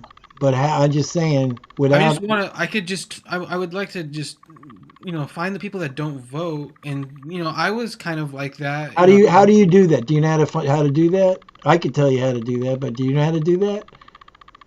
No, I don't. You don't know how to do that. So, which is my point, man. It's actually not that hard. But my point is that's why you gotta learn what's how do you get the voter rolls and compare them to the population? There are ways to do things, but you got to learn how to do it, and who's going to give you the voter rolls? Do you even know where you go? How you would ask for them? What you would compare them to? Yes, you can do all that. And then okay, so now you have all the people, all the people in your town that haven't voted. Now what? You got to send them something in the mail, maybe. I don't Yeah, know. that costs money. Hey, wait! I got to interject here. Okay. I have a number one rule: whoever sends me the most stuff to tell me to vote for them does not get my vote. Yeah, there you go. Yeah, absolutely. I'm with I'm you. sick, tired of the stuffer and bullshit. No, I'm down with that too. Like, I don't want to like waste and pollute. That's the other thing. I don't want to really campaign like by driving around. I'd rather bike around or go like by foot. And I don't want to like waste resources by like putting my face on like a thing. So I want to know who's not voting and talk to them somehow. And that takes time, and you're not, you can do that. You could have a bike and you could have signs and go around and meet people, but that's gonna, and that's good. That's not a bad idea, but it takes time. You're not gonna be able to ride your bike for 1 week and then run for Congress. You know what I mean? If you did it for a couple of years and people started talking to you and, oh yeah, I see your signs and I've talked to Justin and you know what, he's got some good ideas, and now you're running, in your area, in your wherever it is you're biking, yeah, that might work, but again, it takes time. You got to get out there and it's just. And then I here's should another shut thing up. though. I Would should it shut be up. bad like to not have a political party, like to be an independent? Is that Sure, like a you can do suicide? that. It's harder, but you can do that. But you Because still I got feel to be like on the. You still got to do the damn legwork. That's all. You coming out tomorrow and saying I'm running for Congress, great. So Yeah. You don't have to actually really identify your political party. No, you don't. No, you don't. locally, And in just- fact, usually very local politics is much less that party stuff. While it's there, is much less. Right. If you're at boards and people think, if you're going to a certain board meeting, I don't know, you're going to the planning board and you're occasionally talk and people get to know you and they like your ideas. They're not going to ask you when they call on you. They're not going to ask you if you're a Democrat or Republican. If you're riding around on your bike with signs and stopping and spending 2 years, whatever, talking to folks and getting your ideas and listening to them, and again, they're probably not asking you what party they're probably not going to ask you what party you're on. Now, if you're going to run for Congress as an independent with no money and nobody knows you, no, you probably not going to get there. But like, what do people like when you talk to people? Like, what gets their vote? Like, I don't know. You. That's why you got to get out there, man. And it may be very different where you are than where I am. I don't know. You said something about potholes. Like, they're mainly concerned. Like, are you gonna fix the potholes? Or are you gonna? That's the voters. That's the taxpayers. If you're talking about, you want to talk to people who don't vote and blah blah blah, they're probably not taxpayers. A lot of them. So the taxpayers who are paying taxes like I do. I have a home and I pay taxes and they go up and I want to know why.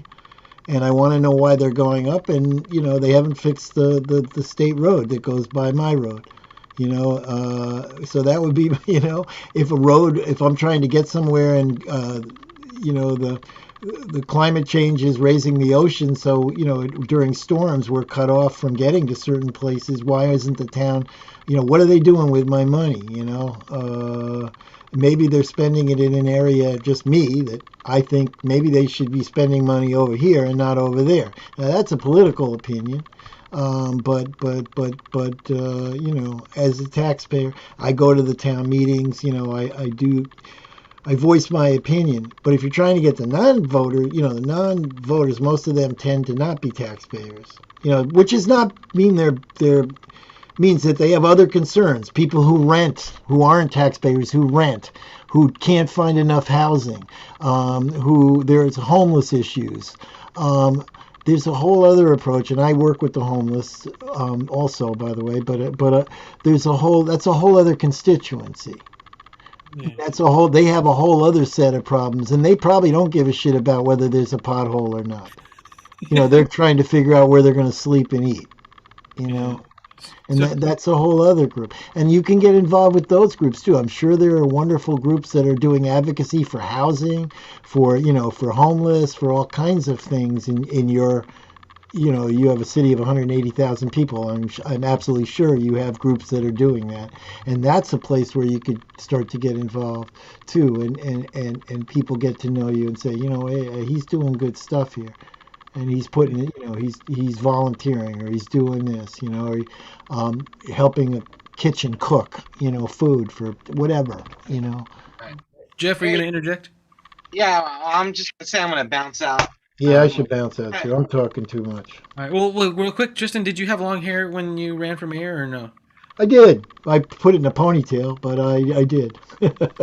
I don't know if I should cut my hair or like shave my beard or anything. You're in a different era. I would worry a whole lot less about that in your era than when I first ran. And today I don't really. Yeah, when I go to a meeting, I comb my hair just to be semi-respectable. Nice. All right, you two have a good one. Yeah, good, man. We'll see you guys again. Good to see you, Jeff. Justin, Thank you so much for the info. Thanks, man, for hosting. Yeah, no problem. I'll try to catch you both tomorrow at the open mic. All right. I'm sorry. I hope I didn't lecture too much here. No. I appreciate it, and I took a lot of notes, and I'm gonna go over it a lot. I'm an old fart, you know. You got to deal with that too. So. All right. Well, I do appreciate all the info and all the feedback. All right, man. All right. Peace.